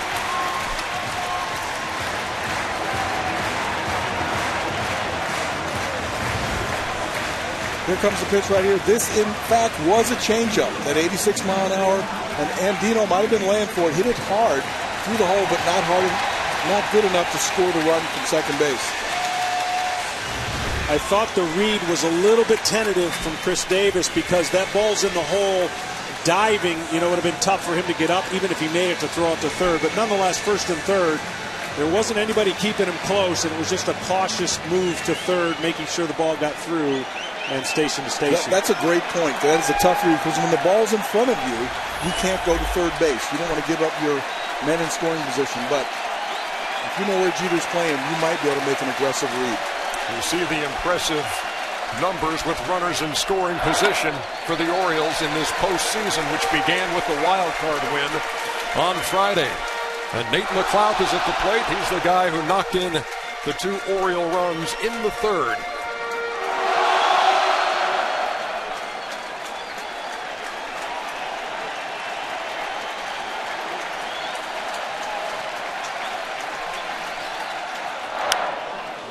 Had a good cut right back to the screen.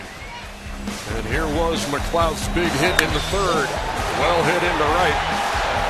Scoring Chris Davis and Lou Ford.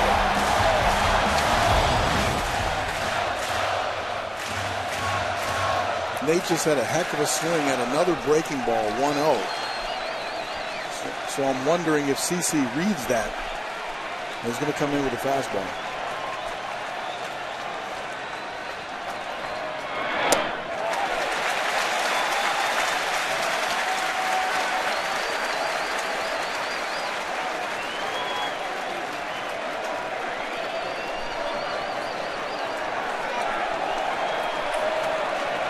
McLeod played 55 games in the regular season, hit .268, 7 home runs, 18 runs batted in, and stole a dozen bags.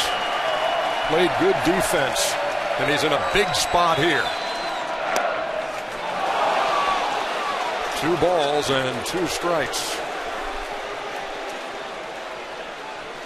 Now this changes the whole at bat right here. A fastball away that's off the plate. He gets the benefit of the strike. I would not be surprised if you are tempted, if you're Martin, to go right back out there and see if you can steal another inch. That ball's off the plate, evens the count at 2-2 versus 3-1. That's a big difference. Looks like he's going to go with the slider. Runners lead from first and third. Sabathia bounced it, and Martin blocked it. Talk about Russell Martin making a great play on that ball in front of home plate. This might be equally as good. Ball bounces way out there in front of home plate. The toughest one to block.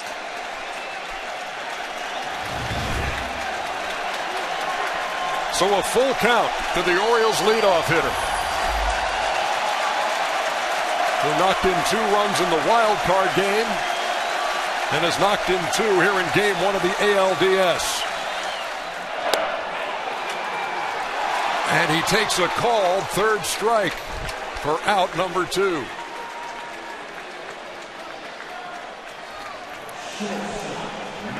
Now this is just a simple case of tipping your hat right here. This was too good of a pitch. You just can't pull the trigger on that. He painted the outside part of the plate, and there's nothing really Nate could do. No, I agree. And the other one was a little bit off, but that was a perfect pitch. Nate knew it. Now it'll take a 2-out hit from J.J. Hardy.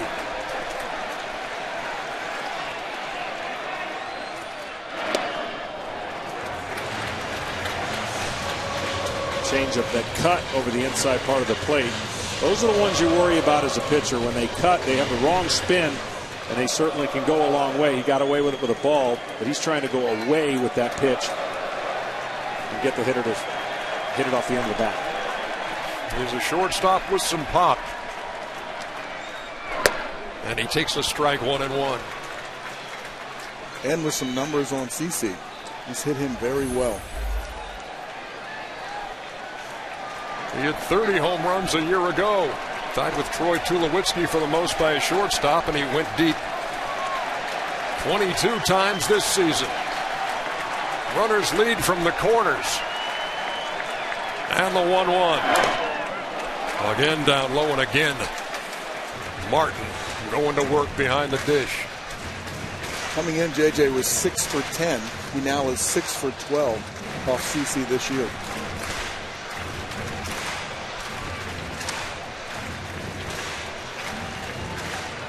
I'm pretty sure if I'm hitting right now, I'm getting the changeup from CC. Do I have to walk back to the hotel or my house? No, you just said pretty sure. I was adamant. 2 balls and 1 strike. Grounded up the middle. And Cano will take it himself. And that'll do it for the Orioles, who threaten, but they do not score as we go to the 6th.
Here's a look at tonight's pitcher comparison, brought to you by Liberty Mutual Insurance. The guy on the left making his 16th career playoff start. The guy on the right, his 2nd, John. Yeah, equally impressive. 99 pitches, might be pretty safe to say it might be his last inning, but he's done a great job limiting the damage and his emotions. Both guys battling for their teams. Hamill to face Alex Rodriguez to lead off the 6th. A-Rod called out on strikes in the 1st, walked and scored in the 4th.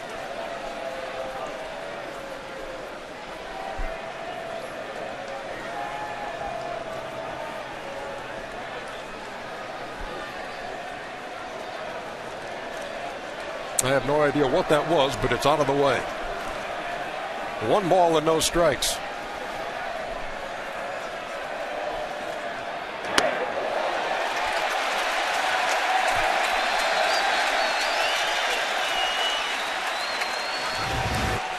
Right here, he leaked out with his mechanics. The arm drags, it has nowhere to go but in, away from where you're intended to do. He's got to get back to that compact head, going where he wants to throw it, the arm catching up. 101 pitches now for the Orioles right-hander.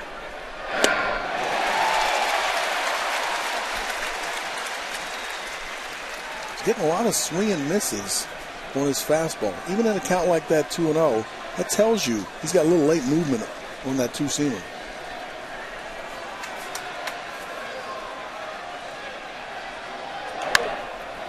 And the count even, 2 balls and 2 strikes.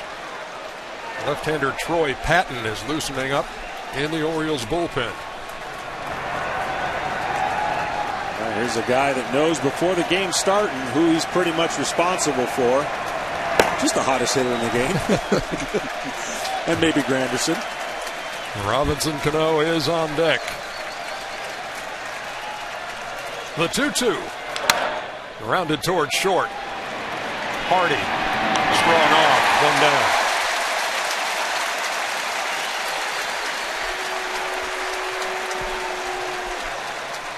Well, the reason the hitters aren't getting some of the swings that you would think in hittable counts, he's about 6'6", goes downhill, and when he goes downhill, it stays on plane.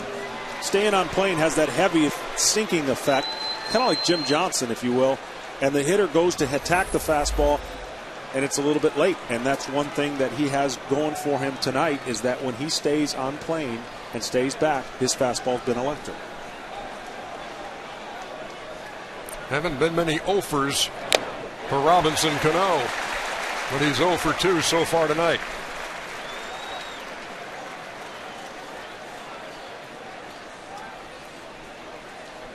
Finished the regular season with a 9-game hitting streak, hitting over 600.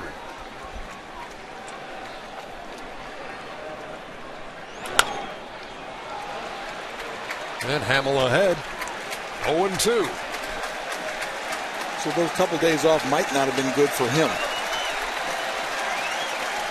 Because when you're swinging the bat really well, you want it bats. You want to keep swinging. Led the American League, hitting .359 against right-handed pitching. The right-hander Hamill to the plate.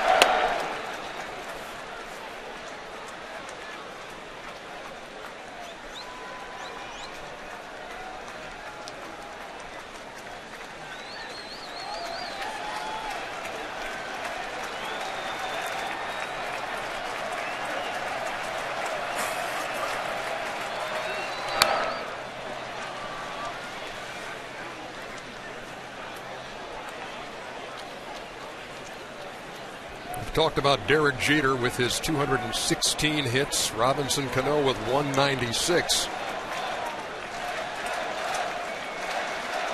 Jeter, in fact, leading all of baseball with those 216. It's pretty good when you have 2 guys with 200 hits, isn't it? The 1-2.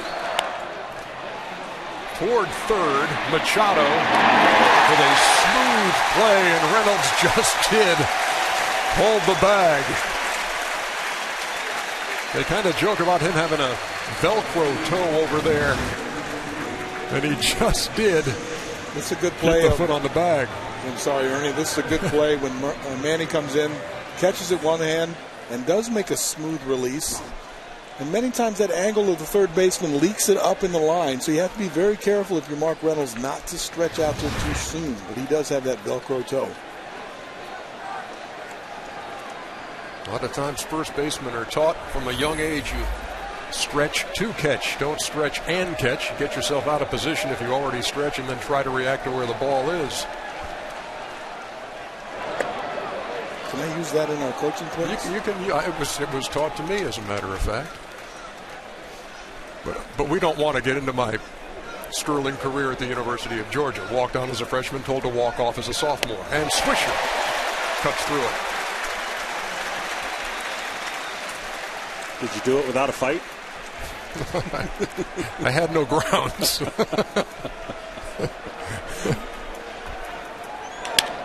There's a bullet into center field. 2-out single by Swisher. So he's been on all 3 times, couple of walks and a single here in the 6th. If you turned on your TV tonight looking for science nerds, but instead all you see are baseball jocks, then it's our job to tell you that the geeks will eventually return. The Big Bang Theory returns Tuesday, Wednesday, Thursday nights after MLB postseason on TBS. Very funny.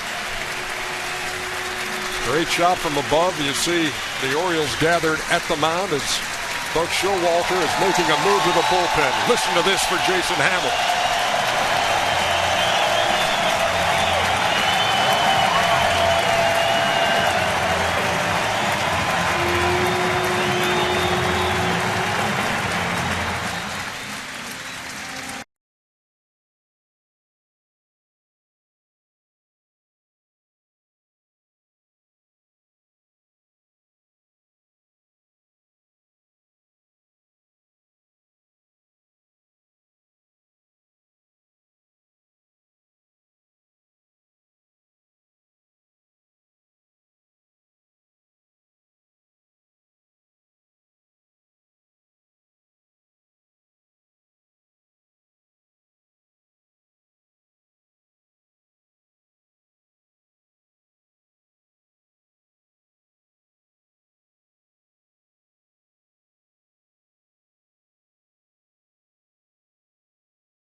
Razor M by Motorola. Troy Patton on in relief.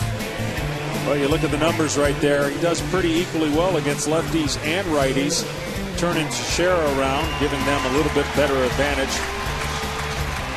And as I said earlier, you look and you know your role for the game is pretty much going to be getting a big out in an inning to turn it over maybe to the next guy. And this certainly qualifies for a big out. 5 2/3 for Jason Hamill. A runner at first, Nick Swisher, is his responsibility. The switch hitting Teixeira turns around to bat right-handed against the lefty Patton and takes the ball 1-0. Relievers, big statistics. Stranded runners coming in with runners on base. He's had a 74% success rate, which means he's leaving the runners out there 74% of the time. Ran it inside and missed. 2-0. And you know that Buck Showalter knew that Tex is 0 for 6 off of Troy.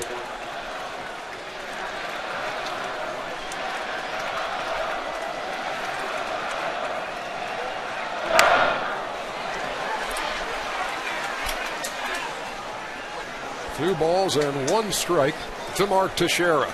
And the other thing it does is it actually gives him a little breathing room to face another left-hander if he can't get Teixeira out, if he can't find the strike zone right away. You know, relievers, they don't get enough credit for having to come in and be fine, right away. Starters can work their way through some lack of control. Relievers have to come in, pinpoint, and get the job done when called upon. 2-1. Right up the middle, base hit. Swisher around second. Will have to stay right there.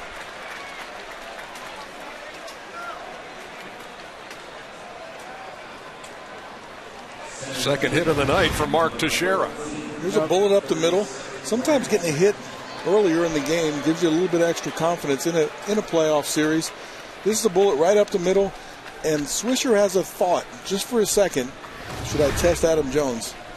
And he thought wisely, I think, right there. Adam has a good arm, throws a lot of people out. But here's your point. Gives him a little margin for error. Yeah. Because really, he's a matchup guy against Cano and Granderson. And here is Granderson. Missed inside, 1-0. Well, you can see his angle's a lot harder to recognize from the left side than it would be the right side. A little bit of a three-quarter drop down.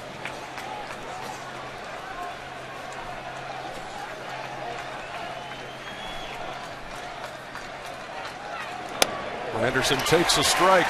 Last couple of seasons, Granderson has reached left-handed pitching for 30 home runs, the most in Major League Baseball. And this from a guy who really struggled against lefties for a while. Kevin Long really worked with him. The Yankees hitting instructor. 1 ball and 2 strikes, and now they all stand up at Camden Yards.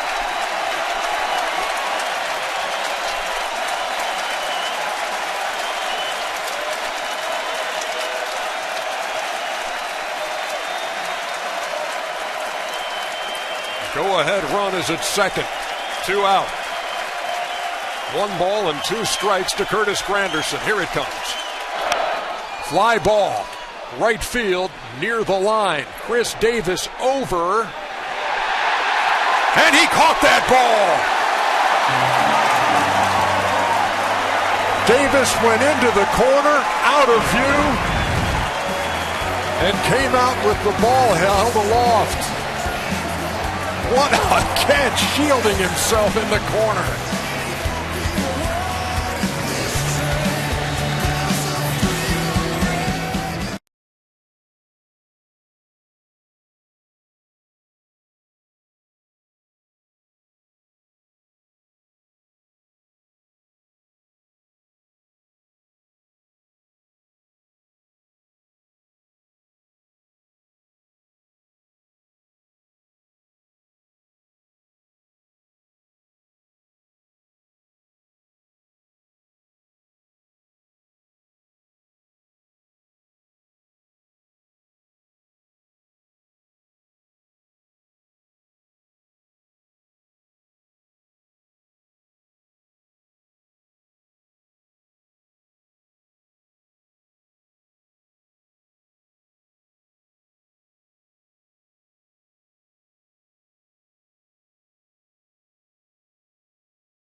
Well, we had a 2.5-hour rain delay, but we've been zipping right along at bottom of the 6th inning here in Baltimore in a 2-2 game. And here's Adam Jones, who takes a strike from C.C. Sabathia.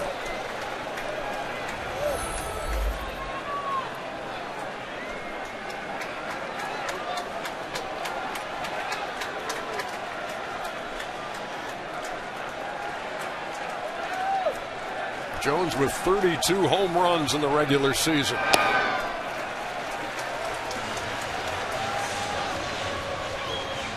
And at one time put together a 20-game hitting streak.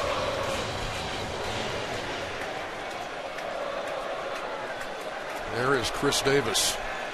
What a catch to end the top half of the 6th.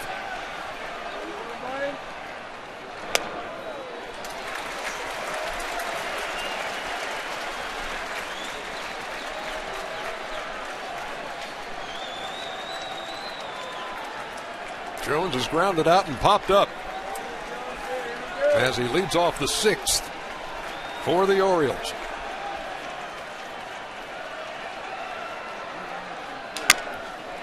Up the middle, Cano right there to make the play. The play to end the 6th. Look at Chris Davis in the corner. Yeah, this was a great play. This is one of those plays here in Camden Yards that actually goes over the wall and come down. You can see that Chris disappears, and it was going to hit the top part of the wall. That's why he shielded himself. That's an unbelievable play. Not a bad move by a guy who really became the everyday right fielder when Nick Markakis went down with the broken left thumb, hit by a pitch by CC Sabathia. Very little outfield experience, but that was a gem.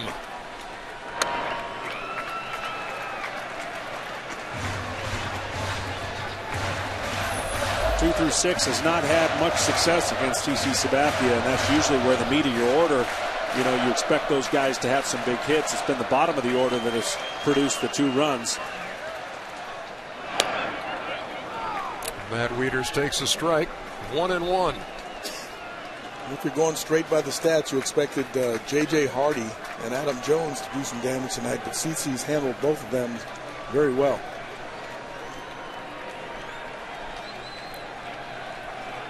Wieters, a 2-time All-Star, waits on Sabathia. 1 ball and 2 strikes. Would you go with the name that Matt and his wife Maria went with on the birth of their first child? Maverick. Do anything for you? Maverick. Tough guy. Yeah. I'm seeing that it's not going to be the direction you choose. Smoltzy, unimpressed. And he's caught looking here in the 6th. Matt Weiner, a Maverick in his own right, standing by in Atlanta.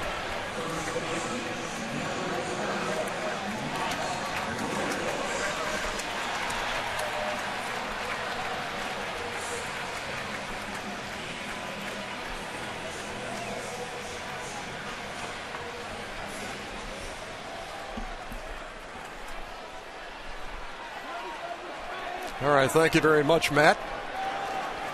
2 up and 2 down here in the 6th, and here's Mark Reynolds.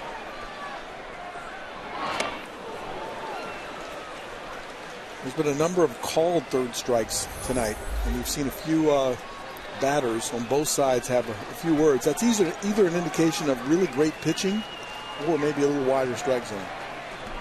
I'd say great pitching tonight. And they're putting pressure on the hitters by making a lot of those pitches, and it probably has been in the favor of it down more than it is up. And as Wieters right there said, that ball's down. As a catcher, you're catching the other end of all those pitches that you see your pitcher either getting or not. And as a hitter, I would think his recognition is probably better than most.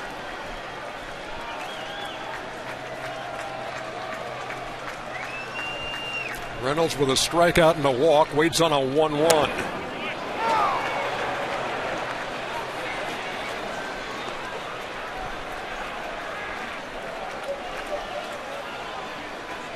For CC, it really has so far just been one bad pitch. It's 2 runs result of it, a hanging slider.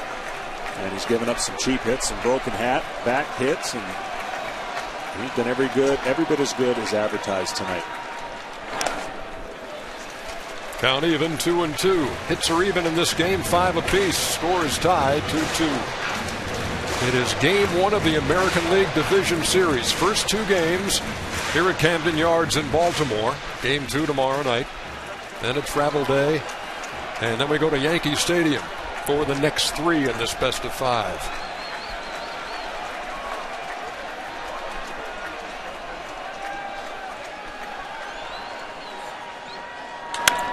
That ball is hit to center, and Granderson will play it on the hop. 2-out single for Reynolds.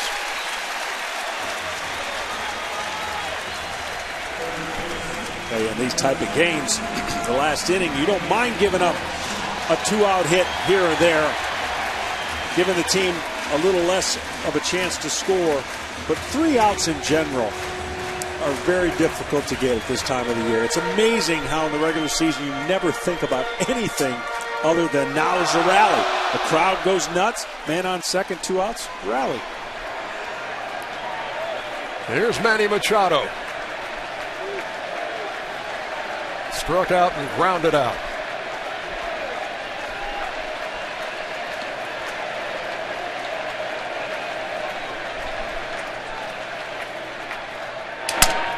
Shattered his bat on a hop to Jeter, who bobbles, and he's safe at second.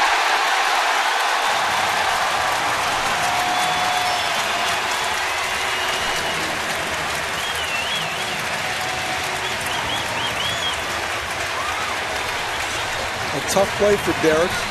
Ball caught him in between on that hop. Right here, he hits it in the kitchen, jams him a little bit, doesn't know if it's going to carry. He does the right thing and blocks it, takes it into his stomach.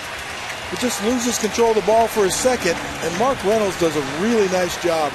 Good secondary, good break, and beats that play to second base. They scored an E6, and you see Reynolds hustling all the way and just does beat the rap. So they're at first and second with 2 down. And here's the guy who made the great catch to end the inning, Chris Davis, with a chance to break the tie. This was the situation I was talking about for a guaranteed slider. Fly ball, left center field. Granderson over, has plenty of room, and that'll do it for the Orioles in the 6th. The game remains tied at 2.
Aerial coverage provided by Goodyear. Everything Goodyear has learned making tires for game-changing traction inspires what we roll into yours. Goodyear, more driven.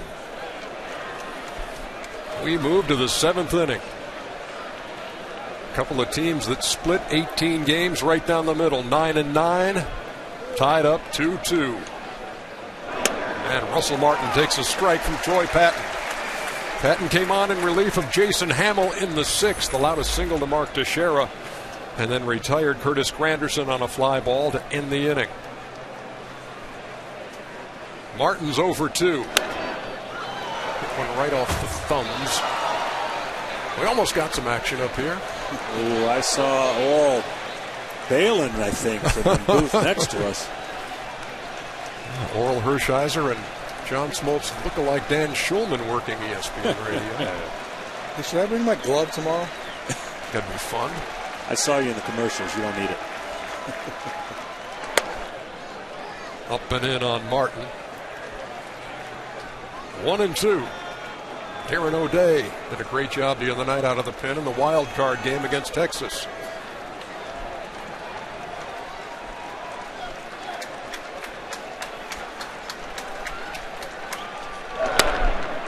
And that stays upstairs. Count even. 2 balls and 2 strikes. Starting him with a change. He's gone hard a couple pitches here. See if he tries to finish him with a changeup away.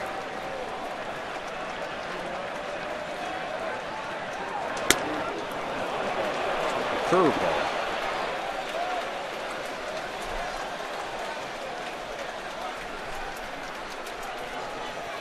Single runs in the first and the fourth for the Yankees. 2 in the third for the Orioles. We are in the 7th. And a good cut by Martin on the 3-2. Not afraid to throw a 3-2 changeup right there, even though he's leading off the inning. I'm trying to think with Joe a little bit. Is he going to hit for Ibanez? Because Andrew Jones is not over there. It's not an option.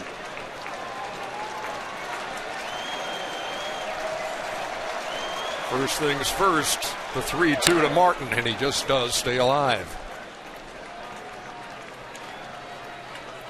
Andrew Jones struggling in the second half of the season, left off the roster for the division series.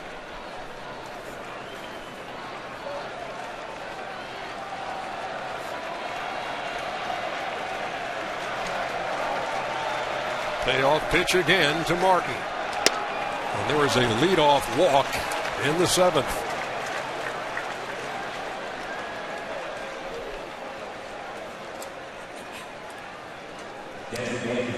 Well, they're tough anytime you get ahead of a hitter and then walk a guy, but here in the 7th inning, that's not what you want. Not a good omen. Yeah, you're right, John. Not a good omen in this game because it's happened twice before, and that leadoff runner reaching has come around to score. Jeter to lead off the game, and then A-Rod with a leadoff walk in the 4th came around to score. Here's Ibanez.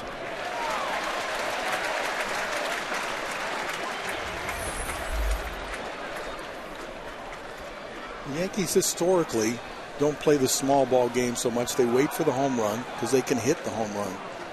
This might be one of those chances they might consider it. Either a hit and run or maybe a bunt. Ball and a strike.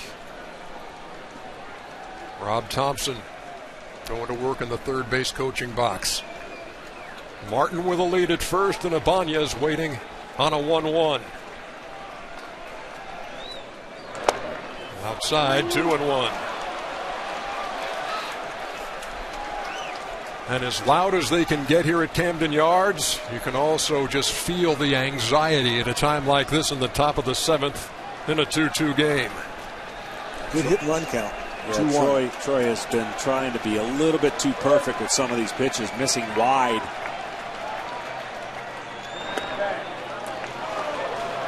Ibanez checked his swing, and it's 3-1.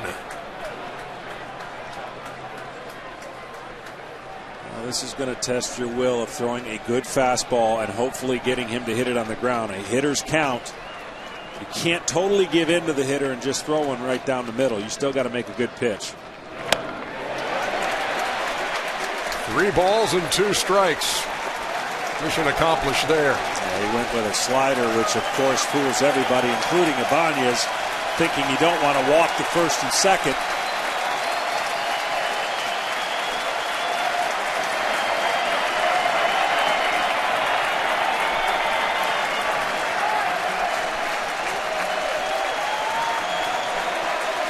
The 3-2. Ball 4 to Ibanez. Back-to-back walks to open up the 7th.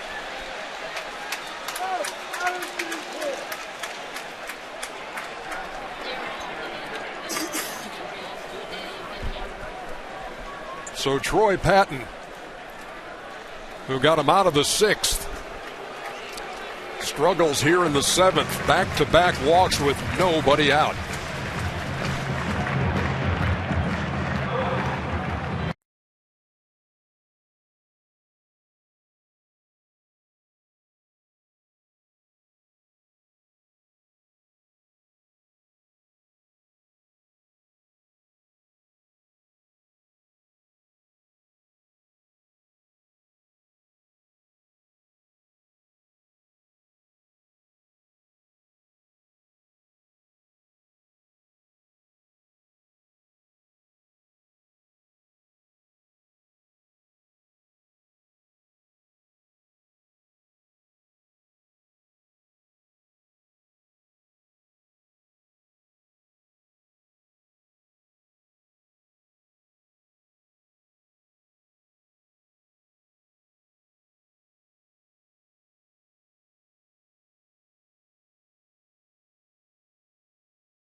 This postseason, for the first time, MLB Network has Division Series game telecasts coming up this Wednesday. Don't miss any of the action.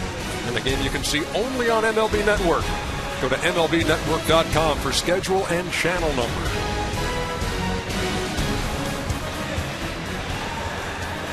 Well, let's get you up to speed if you're just joining us. Long rain delay in a game that was supposed to start at 6:15. Finally got going about 8:45. And here we are in the 7th inning. 2-2 game, 2 on, nobody out.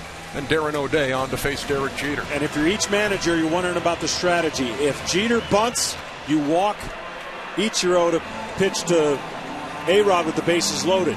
So does he bunt? Do you put the pressure on the Orioles team if you're Joe Girardi? This is what the cat and mouse game's all about, and this is the execution that you have to win close baseball games. Jeter singled and scored the first Yankee run in the first. He's 1 out of 3. Runners lead from first and second.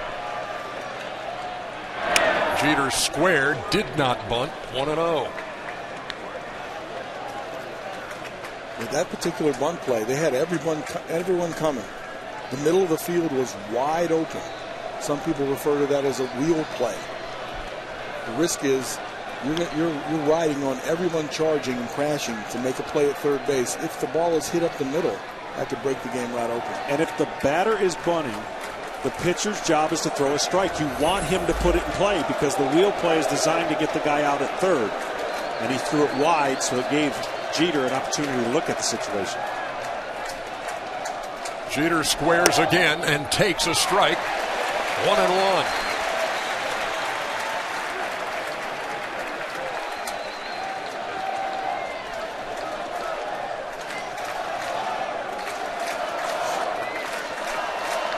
There's J.J. Hardy.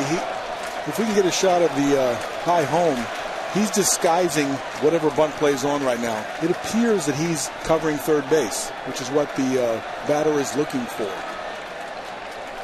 That's where he's positioned on both of those plays so far. One was everybody was coming. One was he was covering second base. They're in on the grass at the corners as Jeter squares again. And he offered at it, 1-2. Well, you look right here at that frisbee, as we call it. He tries to go out there. No need to really go out there. And he tried at the last minute to pull it back. That little barrel of the bat, that little top hand move signified that he went. Now 2 strikes. I'm sure he'll go to swinging.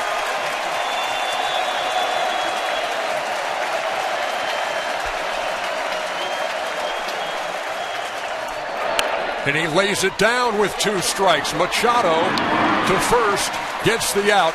Runners move up to second and third. How about that? Well, that's outstanding bat control and confidence, and I'm surprised I didn't see another frisbee. That was a fastball right there that allowed him to put the 2-strike bunt, because if he fouls it off, it's strike 3. So this pitch right here, a fastball right down the middle, allows Jeter, who's been around this and done this so many times, to put down a great bunt. Yeah, no bunt play on this one. They're not anticipating Derek to bunt. Manny does a nice job, because if the bunt is laid down, you need to get an out. He comes in immediately, gets the ball, because now you still have some strategy. You can walk like you were talking about. You can bring the infield in. You then can try to pitch for a strikeout. Ichiro doubled home the first Yankee run in the first. 2 guys out there for him here in the 7th. At second and third, Martin and Ibanez.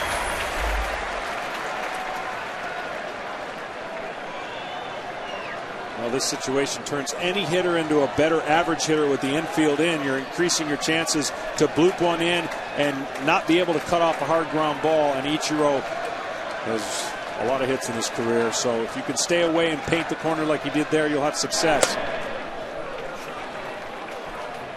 Inside, a ball and a strike. A double and a couple of strikeouts. Yeah, this is a risky play right there. They're not playing all the way in. They're not playing all the way back. They're halfway, which is a big risk for a runner like Ichiro.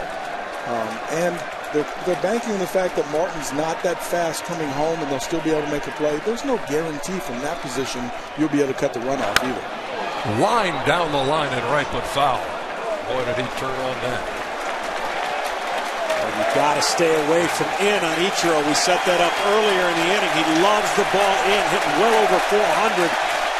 If you have the guts, backdoor that frisbee as he did on the first pitch, and you might steal 2 inches off the plate.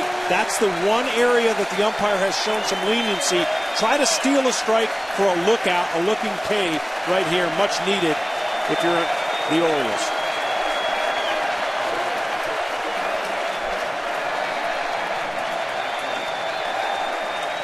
Darren O'Day ahead in the count. 1 ball, 2 strikes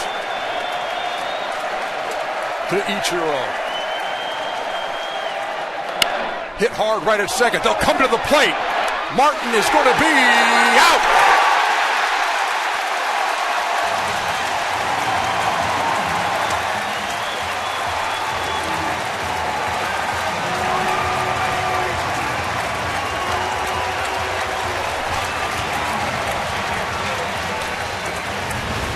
What a fantastic play right here. Hard hit ball right at Andino. He comes up, makes a short out throw. Wieters has such great hands. He picked the ball and made the tag right here. But look, it's a pretty close play on a hard hit ball right in the infield. You can see the point. If it's hit either side of him, they score that run. Quick release, great pick. Going right on contact, and let's not forget Wieters, a tall catcher, not the easiest of plays. And of course he makes the tag up. Gets him before he can slide to home plate. The Orioles get a huge out there, but they're not out of the woods yet. Runners at the corners, 2 down for Alex Rodriguez.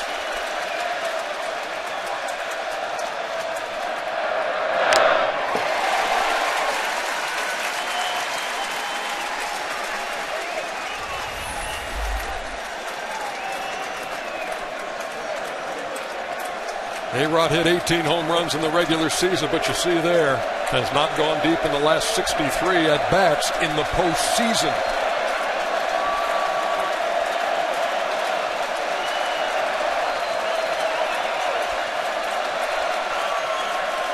No balls and 1 strike as they lead from first and third. Checked it, or did he? No, he did not. Angel Hernandez said he went. It's 0-2. Well, it looked like he went from there. That's that frisbee slider. He's trying to convince the umpire that he checked. 0-2. Do the Yankees get aggressive, try to steal a base with Ichiro at first on what would traditionally be something breaking ball-wise away from A-Rod?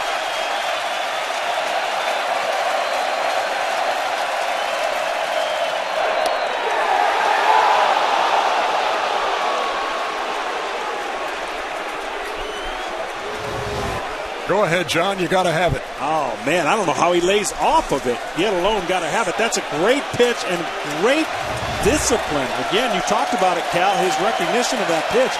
That's on the black. I mean, borderline, he didn't swing at it. 1 ball, 2 strikes. 2 out. Top 7.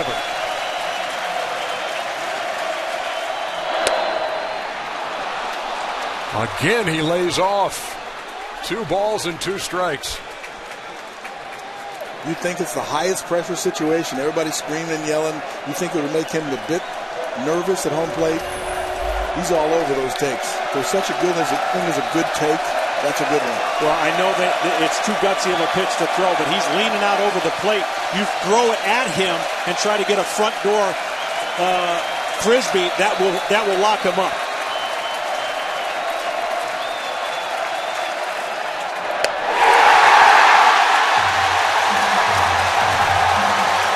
We're still tied at 2.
State of the game brought to you by State Farm.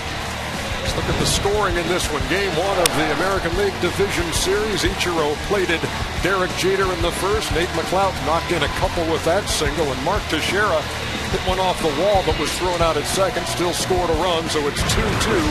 As we go to the bottom half of the 7th inning at Camden Yards, the first playoff game since 1997 here in Baltimore. Ernie Johnson along with John Smoltz and Cal. Please don't call me Carl Ripken.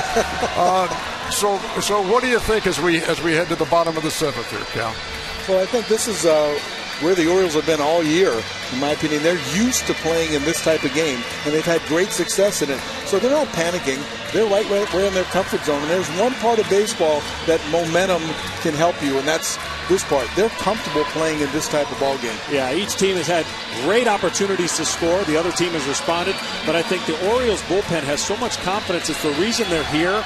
It's the reason they win those close games and have 16 extra inning wins in a row. And that if we go that way, the only team that has beat them in extra innings has been the Yankees twice early in the year. And the Yankees had the big horse on the mound, CC Sabathia, throwing the ball very well. Well, the Orioles really got out of a jam in the 7th to keep the game tied, and we move to the bottom half, and Lou Ford, the DH, will lead it off. He singled in the 3rd and came around to score on McLeod's 2-run single. And he tapped one in front of the plate in the 5th, and Russell Martin made an outstanding play to get him.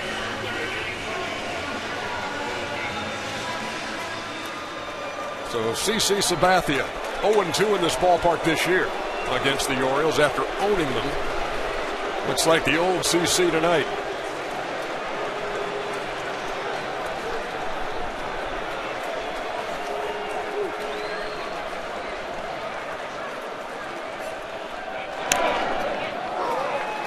Lou Ford takes a strike, back in the bigs at the age of 36. We talked about his story earlier in the game. After playing with Minnesota and then going to Japan and then the independent leagues. Back in the bigs in a huge game.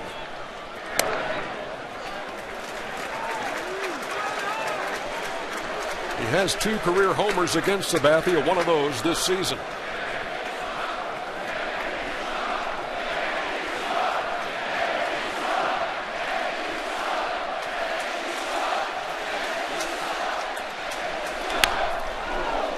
Hit foul past 3rd.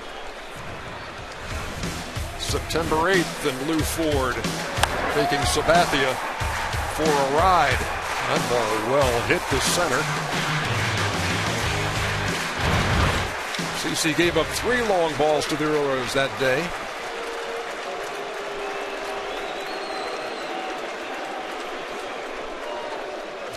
He's ahead in the count, 1-2.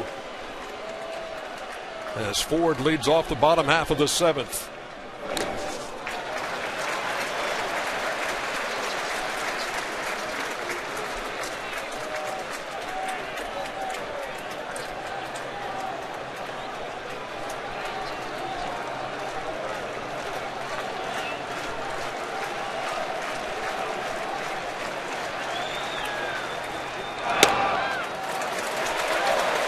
Tried to paint with the 2-2 and the count full. Yeah, CC has every pitch he's had to make. He's been able to adjust, even if he's missed a little bit wide or thrown a slider about 58 feet. He's been able to come back and make a really, really good pitch to get the hitter out. Payoff pitch to Lou Ford. And tapped towards second. Cano with the flip and got him by a half a step.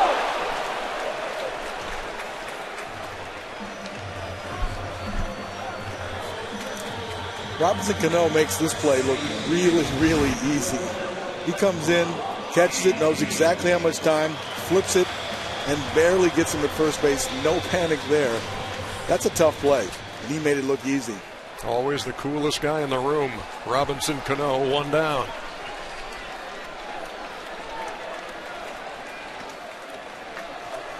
And Teixeira knows to stay at home, stay at first base. Don't go field that ball.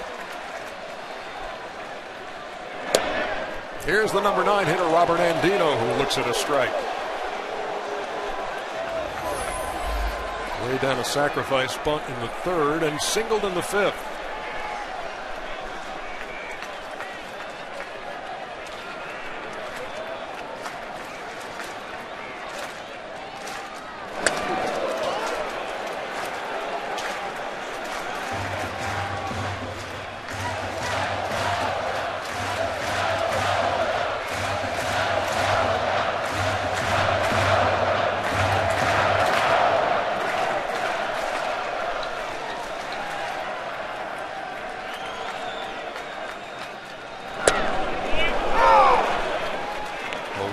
A beauty from Sabathia. A ball and 2 strikes. It's just hard. If you're watching a guy like that, you think, oh, he's just going to rear back, as you mentioned, and just throw cheese. He's got great touch on areas of the plate that you would almost fear throwing to in the bottom of the 7th late. But he has such confidence on that pitch that he's going to hit the location and mess with the hitter's head that it's working. Another breaking pitch. That one missed, 2-2. Andino's has had good at-bats. You know, sat on that changeup and got the base hit the time before. He's a good fastball hitter. Not a lot of size, but he can hit the ball a long way. CeCe's pitching him pretty carefully right now. 2 balls, 2 strikes in a 2-2 game. The only question I always had, you saw how quiet Martin moved in. Did you hear a catcher when he would move and shift and try to see whether he's going away, or could you hear that, or is it just something that you Sometimes you can feel it, but I never tried to get too caught up in that. I didn't peek.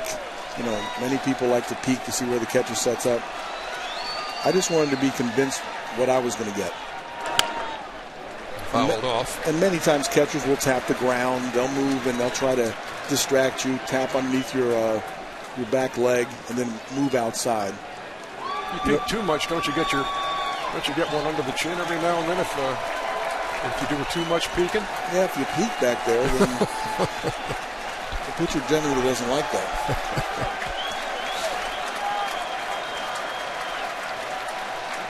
Another 2-2 is on the way from Sabathia, and the count full. I think that's a little overrated when people start tapping the ground and all that kind of stuff, trying to distract. What about the catcher that never shuts up? Is that overrated? No, you got to do something about that.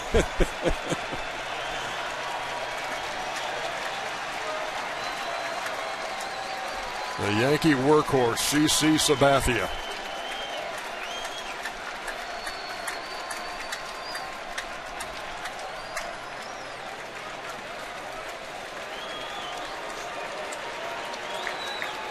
You have any guarantees on this pitch, John? No.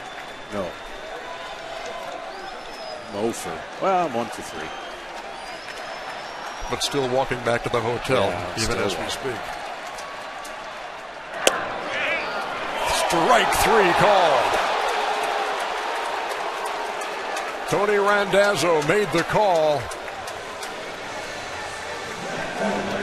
And Andino heads back. It's been on both sides. If it's close and it's in the area where the catcher had set up, that's a little bit off the plate, a little too close to take in this situation. He's been given the benefit of the doubt to the pitchers, but the pitchers have been in that area code more times than not. Yeah, again, sometimes it's an indication of a wide plate when you have that backwards K. Sometimes it's just the quality of pitches that the pitcher's making. CC has been right on the edge. Here's McLouth, who takes a breaking pitch, ball 1. McLouth has knocked in the 2 Oriole runs. That came in the 3rd. Sabathia with 5 strikeouts, 4 of them looking.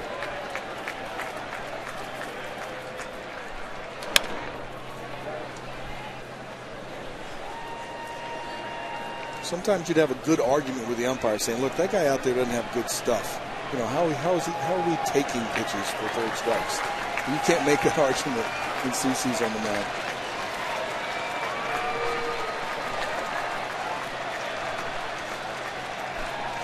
The 1-1 to McLouth.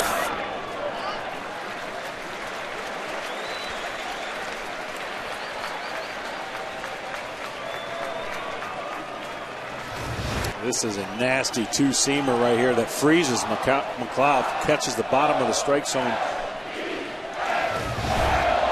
But he did get the call, 2-1 count. That's over 2-2. Yeah, either both of them has to be strikes or both of them have to be balls. They're almost identical.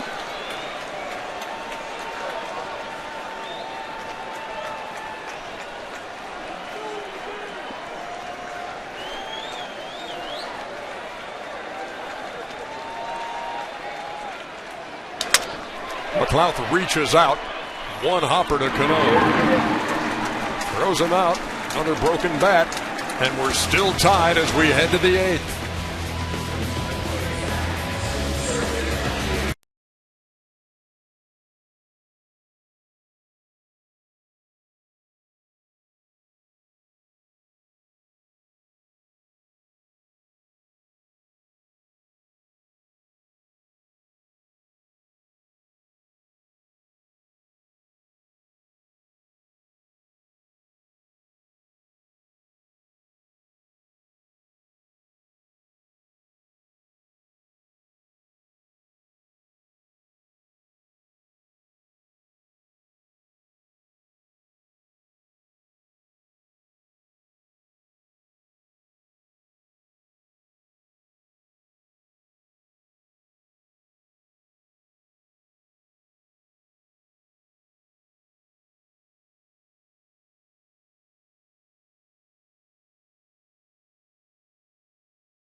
To the App Store or Google Play and download Team Stream now. Nervous time, game 1, ALDS, 2-2 game. Top of the 8th inning now, and the 4th Orioles pitcher of the game is Brian Mattis. Well, for Mattis, part of the reason he's in the pen, these splits, 175 against left-handers, but 327 right-handers are hitting off him. He's been outstanding since being in the pen. He came in, of course, got a big out in the wild card game. Yeah, he came on and blew away Josh Hamilton. Asked him about that yesterday, and he said, so amped up. Normally you go out there and take your warm-up tosses and get set. He said, I didn't even want the warm-up tosses, just wanted to face him. And he struck him out in a key situation. And now he's got Robinson Cano here in the 8th. I mean, there's such a different mindset. When you're a starting pitcher, you're trying to navigate through the lineup 2-3 times. You may pitch him one way in the first inning, a different way in the 4th. Out of the bullpen, you can simplify things and just say, here it is. I'm giving you my best stuff. It's my only time I'm going to face you. Here we go. The 1-1 is grounded to second. Mandino gobbles it up. Throws him out. 1 down.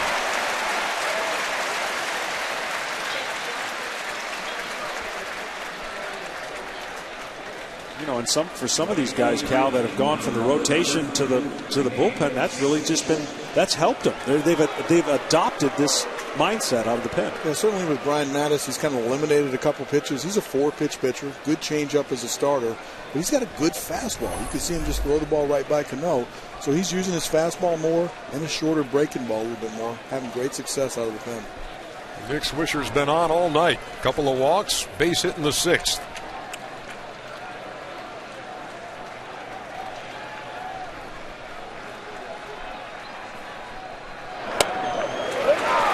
Another guy that's warming up in the pen, along with Hunter Johnson's also down there. I think Hunter has been a great case as well. Single baller with a starter. Now he's just letting it eat. 98 miles an hour out of the pen, and has been successful.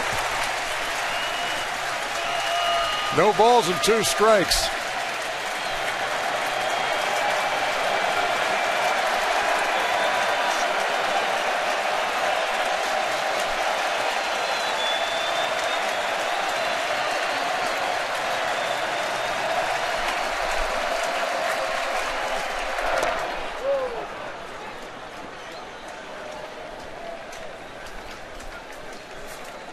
Certainly Brian is pitching with a lot of confidence. Aggressive. Bounced that curveball right there. Not tentative at all. Swisher hitting .407 over his last 16 games as the playoffs begin for the Yankees. And he takes down low, 2 balls and 2 strikes. The one thing I am surprised, though, I mean, maybe it's just simplified mechanics out of the stretch. When you're used to starting, you use that wind up when you can. Guys today now are coming out of the pen, whether there's a guy on or not, and just pitching out of the stretch. That's the only thing that, if you can use that deception out of the wind up, you'd love to have it, but they're simplifying it, I guess, and just staying in the stretch. Punched him out. 2 down. Let's go to Matt Weiner in Atlanta.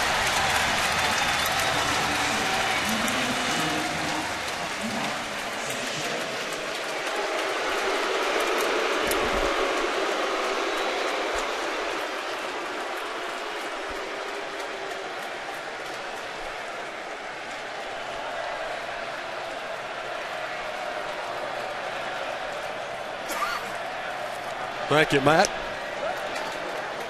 Mark Teixeira up with 2 down. John, you got to be stunned by that Cincinnati Giants series. Oh, I really am, especially what happens when you lose your number 1 starter after 1 batter, and then you go through the staff and bring in another starter to win that game. Really, really gives kudos to Cincinnati's overall depth. Nothing that shocks you, nothing that scares you, but yet they're one of the only teams that use 6 starters the whole year. 5, really. They hold that lead. They'll have a chance to go back to Cincinnati, needing just 1 win. 3 games there.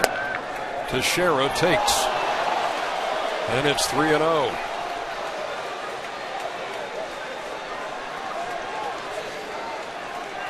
Teixeira has a couple of hits and has knocked in one of the 2 New York runs.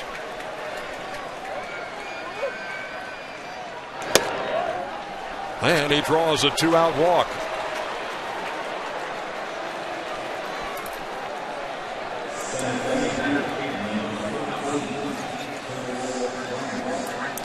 After falling behind, he wasn't going to give in that situation. Pitchers know who's on deck, know which matchup that when the count's not in their favor, they'd rather start over with somebody else. And I think that was a classic case. They were trying to make really good pitches behind the count. Didn't happen. Just a hopeful, harmless walk when you're the pitcher out there with 2 outs.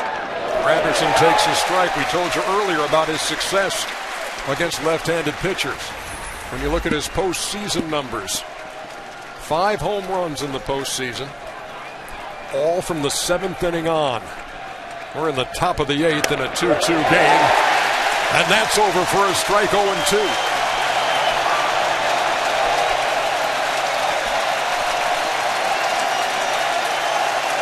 Where are you going here, John? You got to make a better slider pitch than that one right there away. Oh, heat him up. Spoken like a true ex-reliever. We're going to the bottom of the 8th.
Who will become a legend this October? Cast your postseason vote at MLBFancave.com.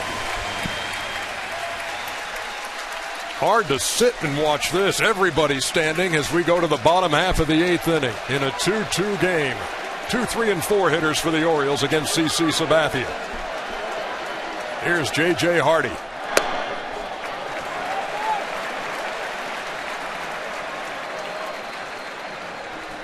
Tell you, for your starter to go on the road in a tie game and pitch into the 8th inning,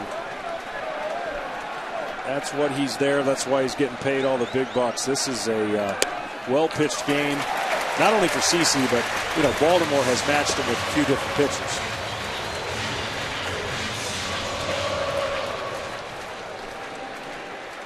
Joe Girardi's guys earning the best record in the American League. And with their hands full with the Baltimore Orioles, and what a cut Hardy had. 2 balls and a strike. Approaching 100 pitches. That's his 98th pitch. He's not lost any stuff. You always worry later in the game. You don't want to get beat in location because your stuff's not going to be as good early on to get away with it. Slap down the right field line. That's a fair ball. Hardy around first. Digging for second. And it's a leadoff double in the bottom of the 8th.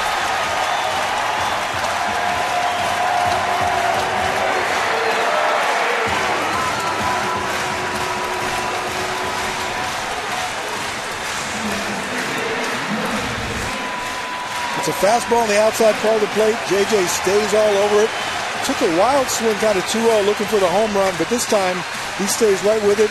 Hits a ball, line drive down the first baseline, barely fair. Cruises in there for a double. And as a pitcher, there's not much you can do. The fastball actually beat him. He stayed back on it, hit it down the other way. It's an indefensible play. You can't guard the line, of course, for JJ. But now what you've got is you've got your superstar at the plate, man on second, not typically a guy that may go to right field, but you've got to get him over to third somehow, some way. That's your quandary right now. Do you tell him to go ahead and drive him in? He's got the numbers against CC. He's hitting 340 lifetime. He's got 3 home runs. He's your RBI guy, but he also can bunt. He's not your prototypical type. Swinging away. That didn't look like a bunt. No. He seems to me, not knowing too much about his resume, obviously a superstar, a guy that wants this moment, but sometimes you can want this moment so much you can be too aggressive and you can actually help the pitcher out. Can he calm himself down to be able to execute offensively when you look at his numbers during the year? 32 home runs, 82 RBIs. And he's had 7 game-winning RBIs from the 7th inning on, tied with John Jaso for the most in the American League. Takes upstairs, 1-1. To your point, John, Buck Showalter told us earlier, sometimes he has to bring him back because he gets emotional, he gets excited, and he expands the strike zone. He's a very talented player, a superstar player, and that take right there shows me maybe he calmed himself down from the first swing. Hardy with a short lead at second. Jones waiting. And not to beat this point to death, but sometimes the best thing you can do is pass the baton on to the next guy. If you don't get the pitches that you want as a hitter to be able to deliver that RBI that everybody wants, you can't expand the strike zone and help the pitcher out. Pass it on to the next guy, even if it's first and second, nobody out. We saw David Robertson loosening up in the Yankee pen. 2 balls and a strike to Adam Jones. And the count even, 2-2.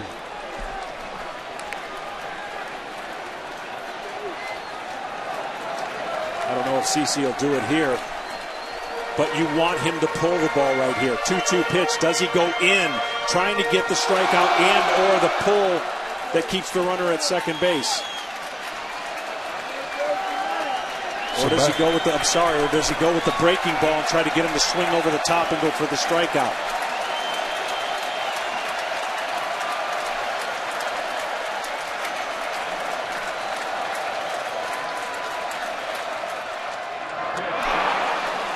What a big pitch by C.C. Sabathia. Well, this was all about setting up that first swing that Adam Jones had. There was his chance, a fat changeup. Then he goes in for effect.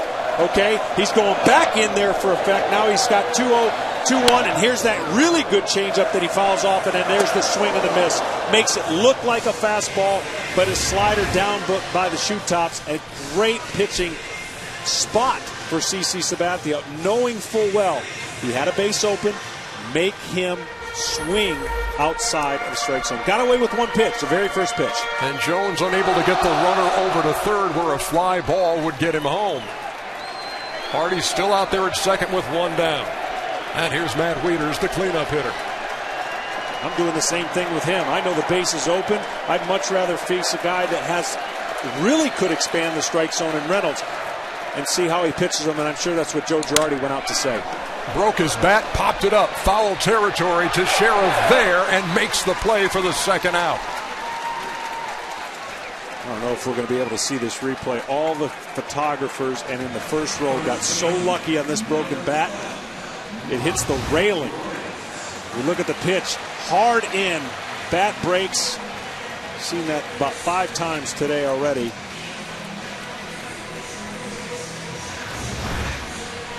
So with a runner at second, he strikes out Jones and saws off Wieters. And here's Mark Reynolds, who has been the Yankee killer with 7 home runs this season.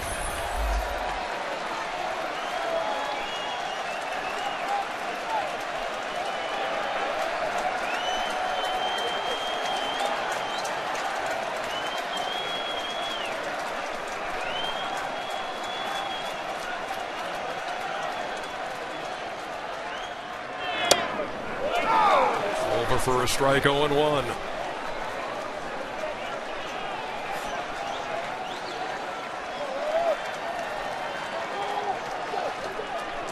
Reynolds called out on strike his first time. Walked in the 4th. Singled in the 6th.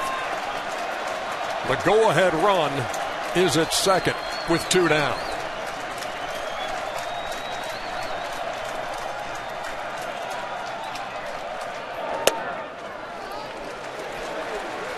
We've talked about that September 8th game in which Sabathia gave up 3 home runs to the Orioles, one of them by Mark Reynolds.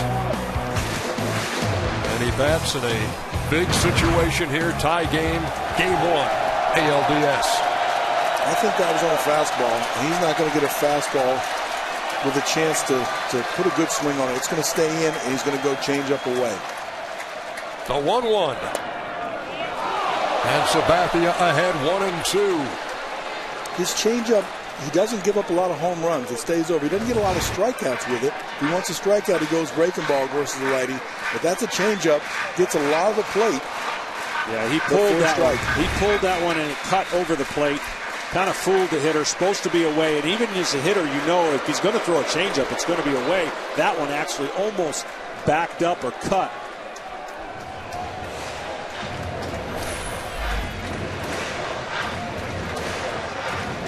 See the Orioles numbers and how good they have been in these close games. Games decided by 1 or 2.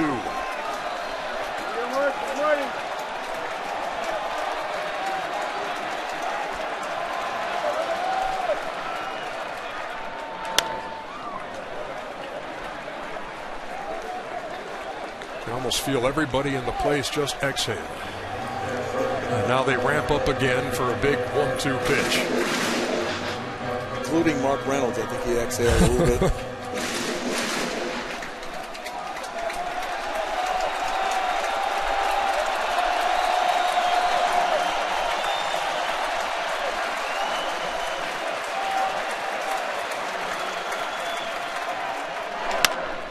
Rounded to Jeter at short.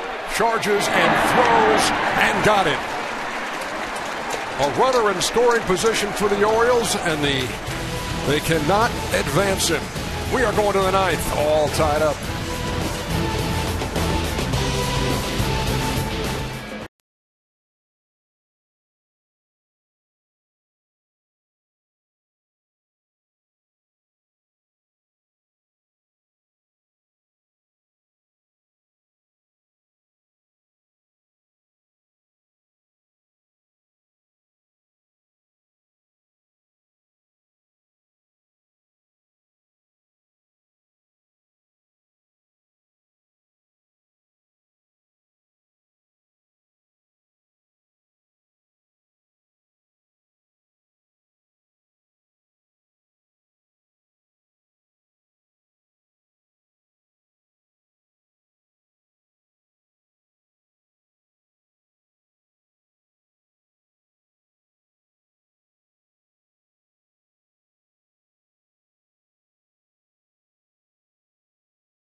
Wow, what a night this has been in Baltimore. And aerial coverage provided by Goodyear. Everything Goodyear has learned making tires for game-changing traction inspires what we roll into yours. Goodyear, more driven.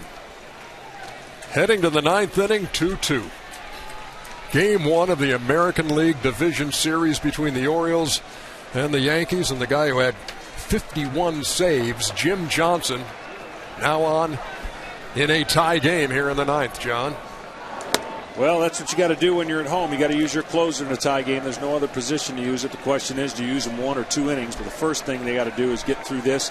And as we said before, on this cold night with his sinker, it's like hitting a bowling ball. Yeah, you wouldn't want to hit one off the end of the bat here or on the inside label of the bat. 2-0 to Russell Martin. And that ball is hit well to left. McLouth back to the track, to the wall, and it's gone! Russell Martin with a ninth inning homer. And the Yankees have the lead.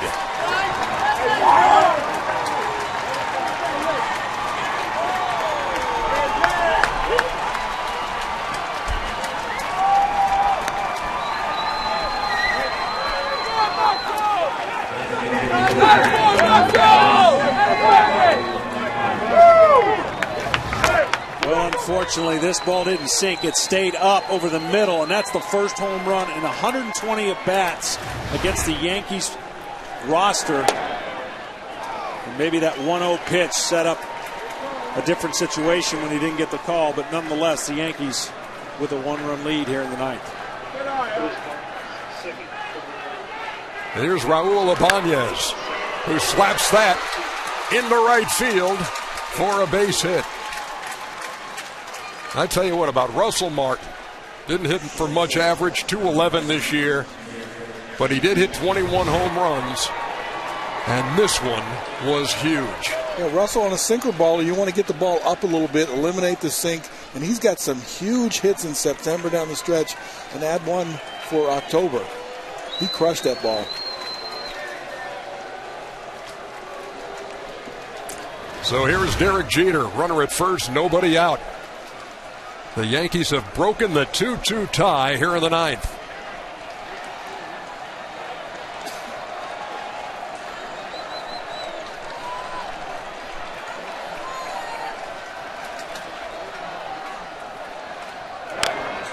Jeter tried to bunt. Foul at the plate. Another look.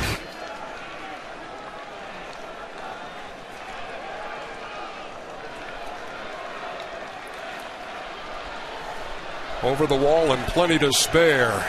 And Jim Johnson.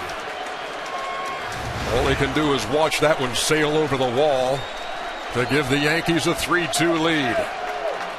Jeter pulled it back in time. Well, what's been so impressive about a 51 save season, you saw 45 strikeouts. He doesn't strike a lot of guys out. He pitches to contact. His sinker effectively makes hitters get themselves out. And this is a situation where one got up and the hitter took advantage of it. You try to keep it right there, give this team a chance in the bottom of the ninth.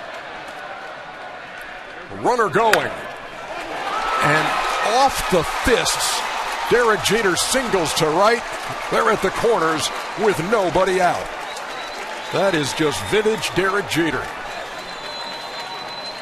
And certainly Derek Jeter can do so many things on the baseball field. We've seen him sack bunt with 2 strikes. We know he can hit and run right here.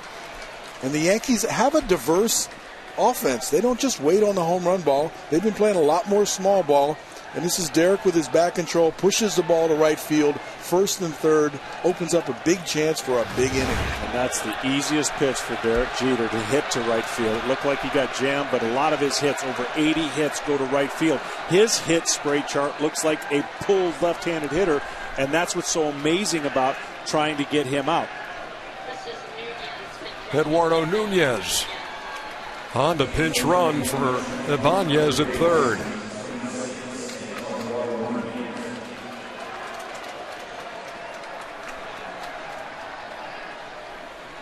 Again, you're wondering, why don't you pinch run for him when he's on first base? But once he gets to third base, they decide they're going to go for it. They need a good read, and they want to score this run from third base. Ichiro doubled in the first. That scored Derek Jeter with the game's first run. He struck out twice and reached on a fielder's choice. And he's trying to pad the Yankee lead here in the ninth. Little tapper up the line. The run will score. No play to be made.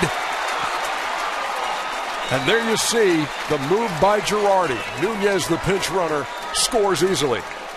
I don't think Ibanez would score on that play right there. It was a good read, knew his own speed, took off right away, no play at either spot. There's Nunez walking down the third baseline, sees it, hesitates just for a brief moment and realizes, I can make this. And with his speed, he does. Well, once the pitcher got to it, it was pretty much done. There's no way he's going to be able to turn and throw it. The only chance would have been for Reynolds, but that's just putting it in the right place at the right time. That's not great hitting, just lucky hitting. I'd call it great hitting. That's pushing the right button late in the game, and Girardi did it. Oriole fans not used to seeing this. Jim Johnson in a low to ninth inning hot water.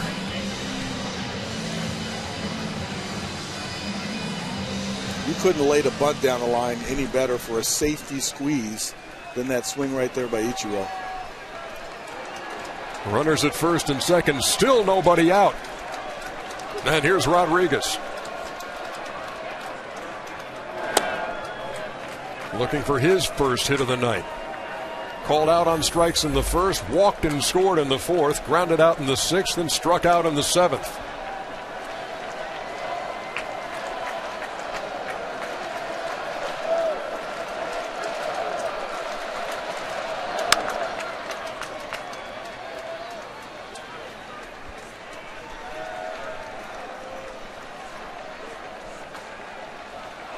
Big Jim Johnson is from Johnson City, New York. And he's always been big. Because in Little League, when you always wondered, he's the guy who always had to carry the birth certificate around to prove he could still play in that league. A ball and two strikes to A-Rod.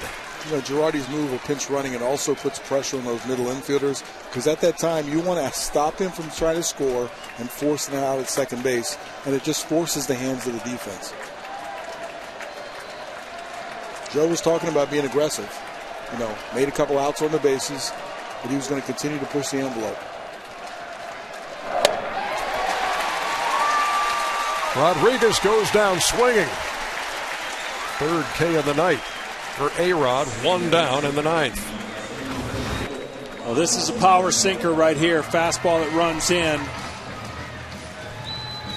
And a rare strikeout, but a big strikeout for Jim Johnson. Now he's got to face Robinson Cano. Yeah, you talk about that bowling ball sinker, gets a lot of ground ball outs. In fact, he's the first guy to have at least 50 saves, and when he got his 50th, hadn't even struck out 60 hitters on the season. But he does get A-Rod right there.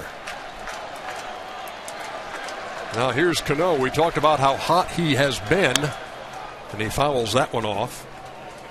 But tonight, 0 for 4. He hit the ball very sharply. Reynolds made a nice play on him at first base.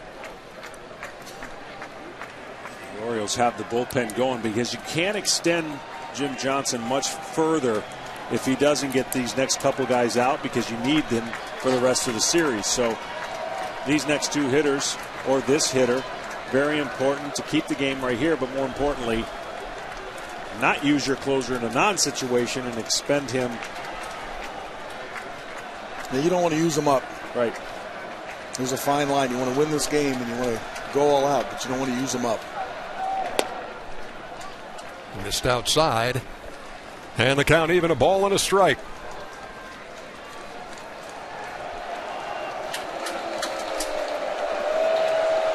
Cano top 10 in hitting and in home runs in the American League. And he bats with runners at first and second. Goes the other way. That ball is fair. McLeod tries to cut it off in the corner. 1 run will score, and 2 runs will score, and the Yankees are breaking it open here in the 9th.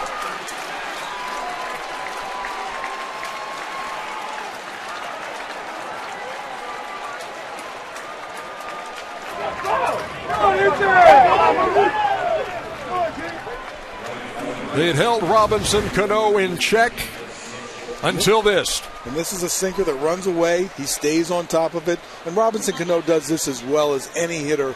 Drives the ball the other way, drives in the big runs.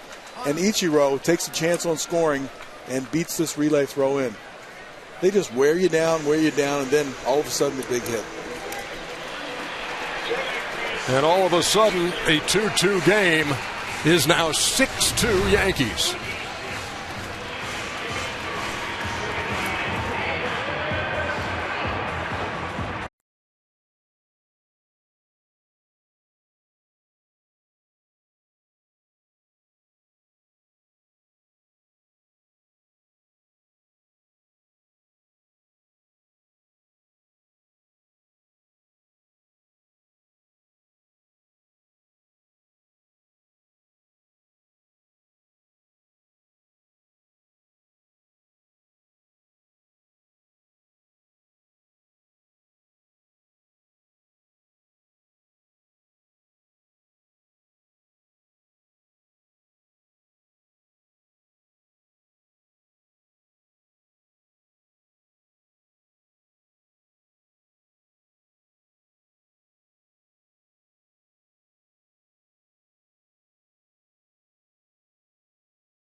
Tells you how much he relies on that sinker.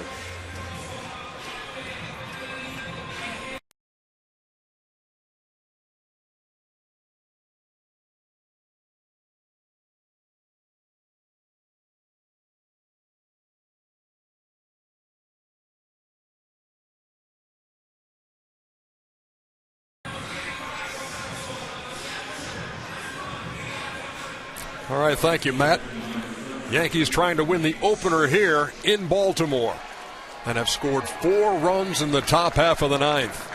Tommy Hunter now on in relief. Jim Johnson was roughed up by the Yankees here in the 9th. For Tommy Hunter, he's one of those guys we talked about making the adjustment to the bullpen, and he will rush it up there. You'll see it anywhere from 95 to 99, occasionally 100 miles an hour, from a guy who relied on a sinker, slider, curveball mentality as a starter, especially in Texas, and then coming over here in the trade. Started Swisher off with a breaking ball that missed 1-0.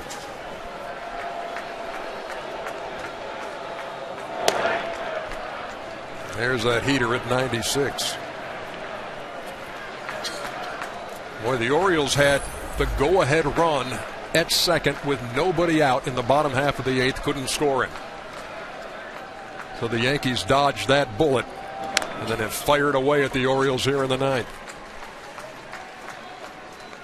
Well, this game had plenty of opportunities for teams to score, and sometimes it's poor execution that didn't get it done, and I would say this is the other way. It was better execution from the pitchers and defense that didn't allow those runs to be scored. Almost a great game played up until this point, and the Yankees have broken open with some timely hits and some opportunities to score. Eventually they have.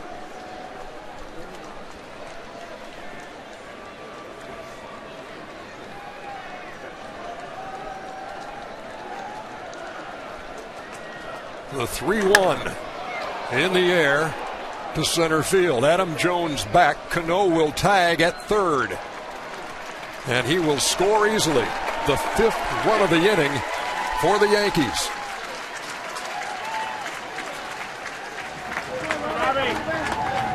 Good job.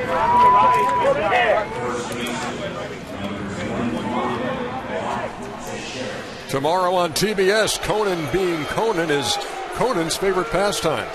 Don't miss Governor Mitt Romney's sons tomorrow after the MLB postseason, only on TBS. Very funny. Nothing funny about the ninth for the Oriole faithful here at Camden Yards. John, the Yankees do execute. They execute their bunt plays. They execute their hit and run play. They execute walks. They just execute. Yep. Whoever executes it better wins. That's the third out of the inning. 8 to the plate, 5 score.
Yankees breaking it open in the top half of the ninth. They lead 7-2 in Game 2 tomorrow here at Camden Yards.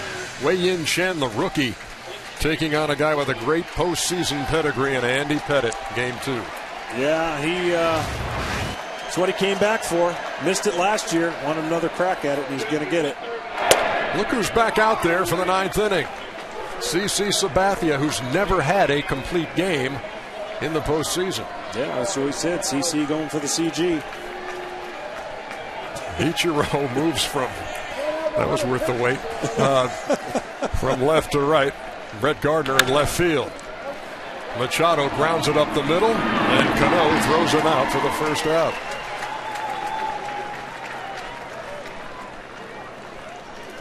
So far, Cano has been right behind CC and a couple batters, almost behind second base, taking away some hits with the good charting of where guys like to hit it in certain positions, and we've seen the shifts and everything, but they've taken advantage of it.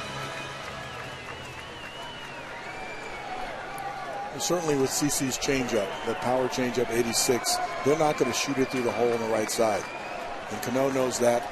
The strikeout pitches the breaking ball, so they are going to play the shift. You know, especially with Robinson on the right hand here up the middle. Chris Davis has a couple of hits in 3 trips and scatters them in the photo well. Yeah, certainly for future reference, if you look at the Yankee outfield right now, you got Brett Gardner that came in for defense. This is their best outfield defense.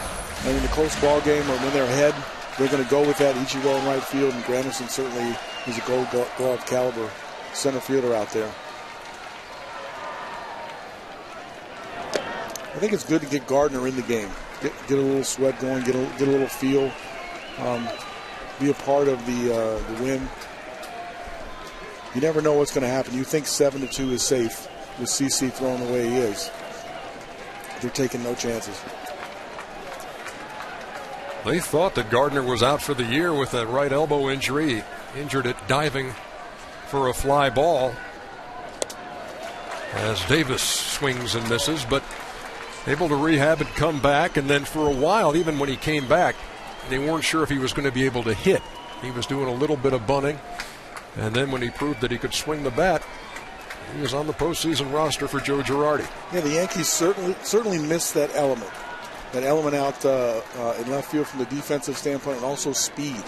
He made things happen. CC is an out away. Well, if there is any doubt at all, and this game certainly turned in the 9th, but I think Joe Girardi basically cements the fact that you're going to go with 4 starters now to let CC go back out there. He's your game 1 and potential game 5 starter.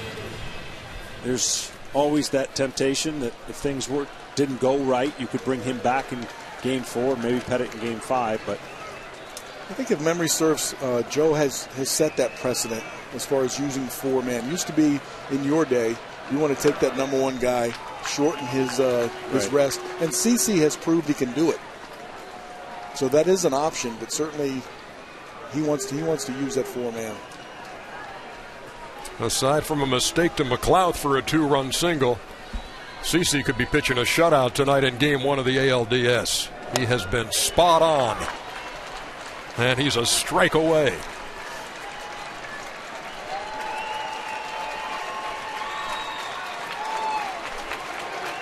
He's been very good.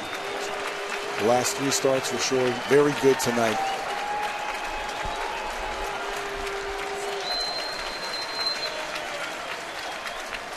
The 0-2 to Lou Ford.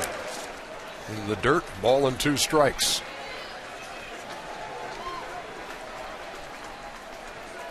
He had 2nd and 3rd when he struck out McLeod on really an outstanding 3-2 pitch. Certainly there's a lot of moments in this game where the pitchers have come up on 3-2, probably a lot more, and painted and gotten a little extra out of the strike zone. What a big moment. That ball's hit toward the gap in right center field. It gets down. Ichiro up with it. Ford has a 2-out double. And now here comes Joe.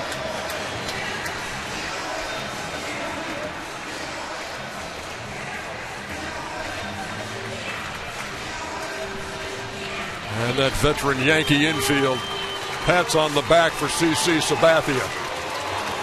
He was a workhorse tonight and goes 8 2/3 and leaves with a 7-2 lead.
All right, thank you, Matt Weiner. Putting in a long day in the studio with Dennis Eckersley and David Wells. Now David Robertson on to close things down after CC Sabathia went 8 2/3, 120 pitches. Joe Girardi was trying to save some of his arms. Certainly CC, the horse that he is, went out there through about 120 pitches. Ryan Flaherty is pinch hitting for Andino. 120, that's a lot today, isn't it? Shouldn't he be worried maybe with the pitch counts and everything that are going on? I think you look at CC and you don't worry, period. I know we said earlier that he got to 200 innings. We're used to him going 240, 245. And he would have done that. You know, he missed 7 starts, you know, with some of the injuries. So he would have been right on par with how he trains and the mindset for which he is paid to do, and that's pitch. 1 ball, 2 strikes. And game 1 goes to the Yankees. CC Sabathia, a gem. And the Orioles at home drop game 1 of the ALDS.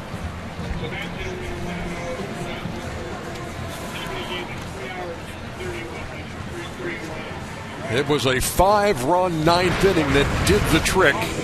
That and tonight's Chevy Player of the Game, CC Sabathia. He was simply dominant. He really was. He was in control from the very start. And let's not forget, 2-hour rain delay can mess with a pitcher. It didn't mess with CC. He had that changeup whenever he wanted. He made a good slider and curveball pitches to get strikeouts. He really was. This was a great game on both teams. In Baltimore should have nothing to be disappointed about other than the first loss in the series. They played him really tough. He came 1 out shy of his first postseason complete game. But a brilliant 8 2/3 for CC Sabathia. The Orioles had a couple chances. Still wondering whether they should have tried to move the runner over with the leadoff double. They had CC. CC was pitching really well, but they had a chance. And that's all you can ask for. And for the Yankees, CC did exactly what they need him to do. Let's go down to Craig Sager. Segs. Well, CC, terrific job. You're painting the corners all night long. What was working so well for you? Fastball command was good. I just worked off of that. I was throwing the ball in pretty good and, was getting the corners. So just tried to stay out there, make some pitches, and it worked out. You said stay out there. You're 1 strike away from your first complete game in the postseason. We were talking about it, and suddenly a base hit, you were pulled. Did you want to stay out there? Of course. I always want to stay out there. But, it's up to me to make that pitch. Just grind it out 1 more pitch, and, he ended up getting a hit. The rain delay, 2 hours and a half, basically. What were you doing all that time? Told you I'll be watching football. Team win? Raiders were off today. My fantasy team is doing pretty good, though. All right. Great job tonight. Back up to you guys. So CC Sabathia, 8 2/3, strong and 120 pitches. And the Yankees, with 5 runs in the 9th, take game 1 over the homestanding Baltimore Orioles. Our final score, 7-2 Yankees. For John Smith.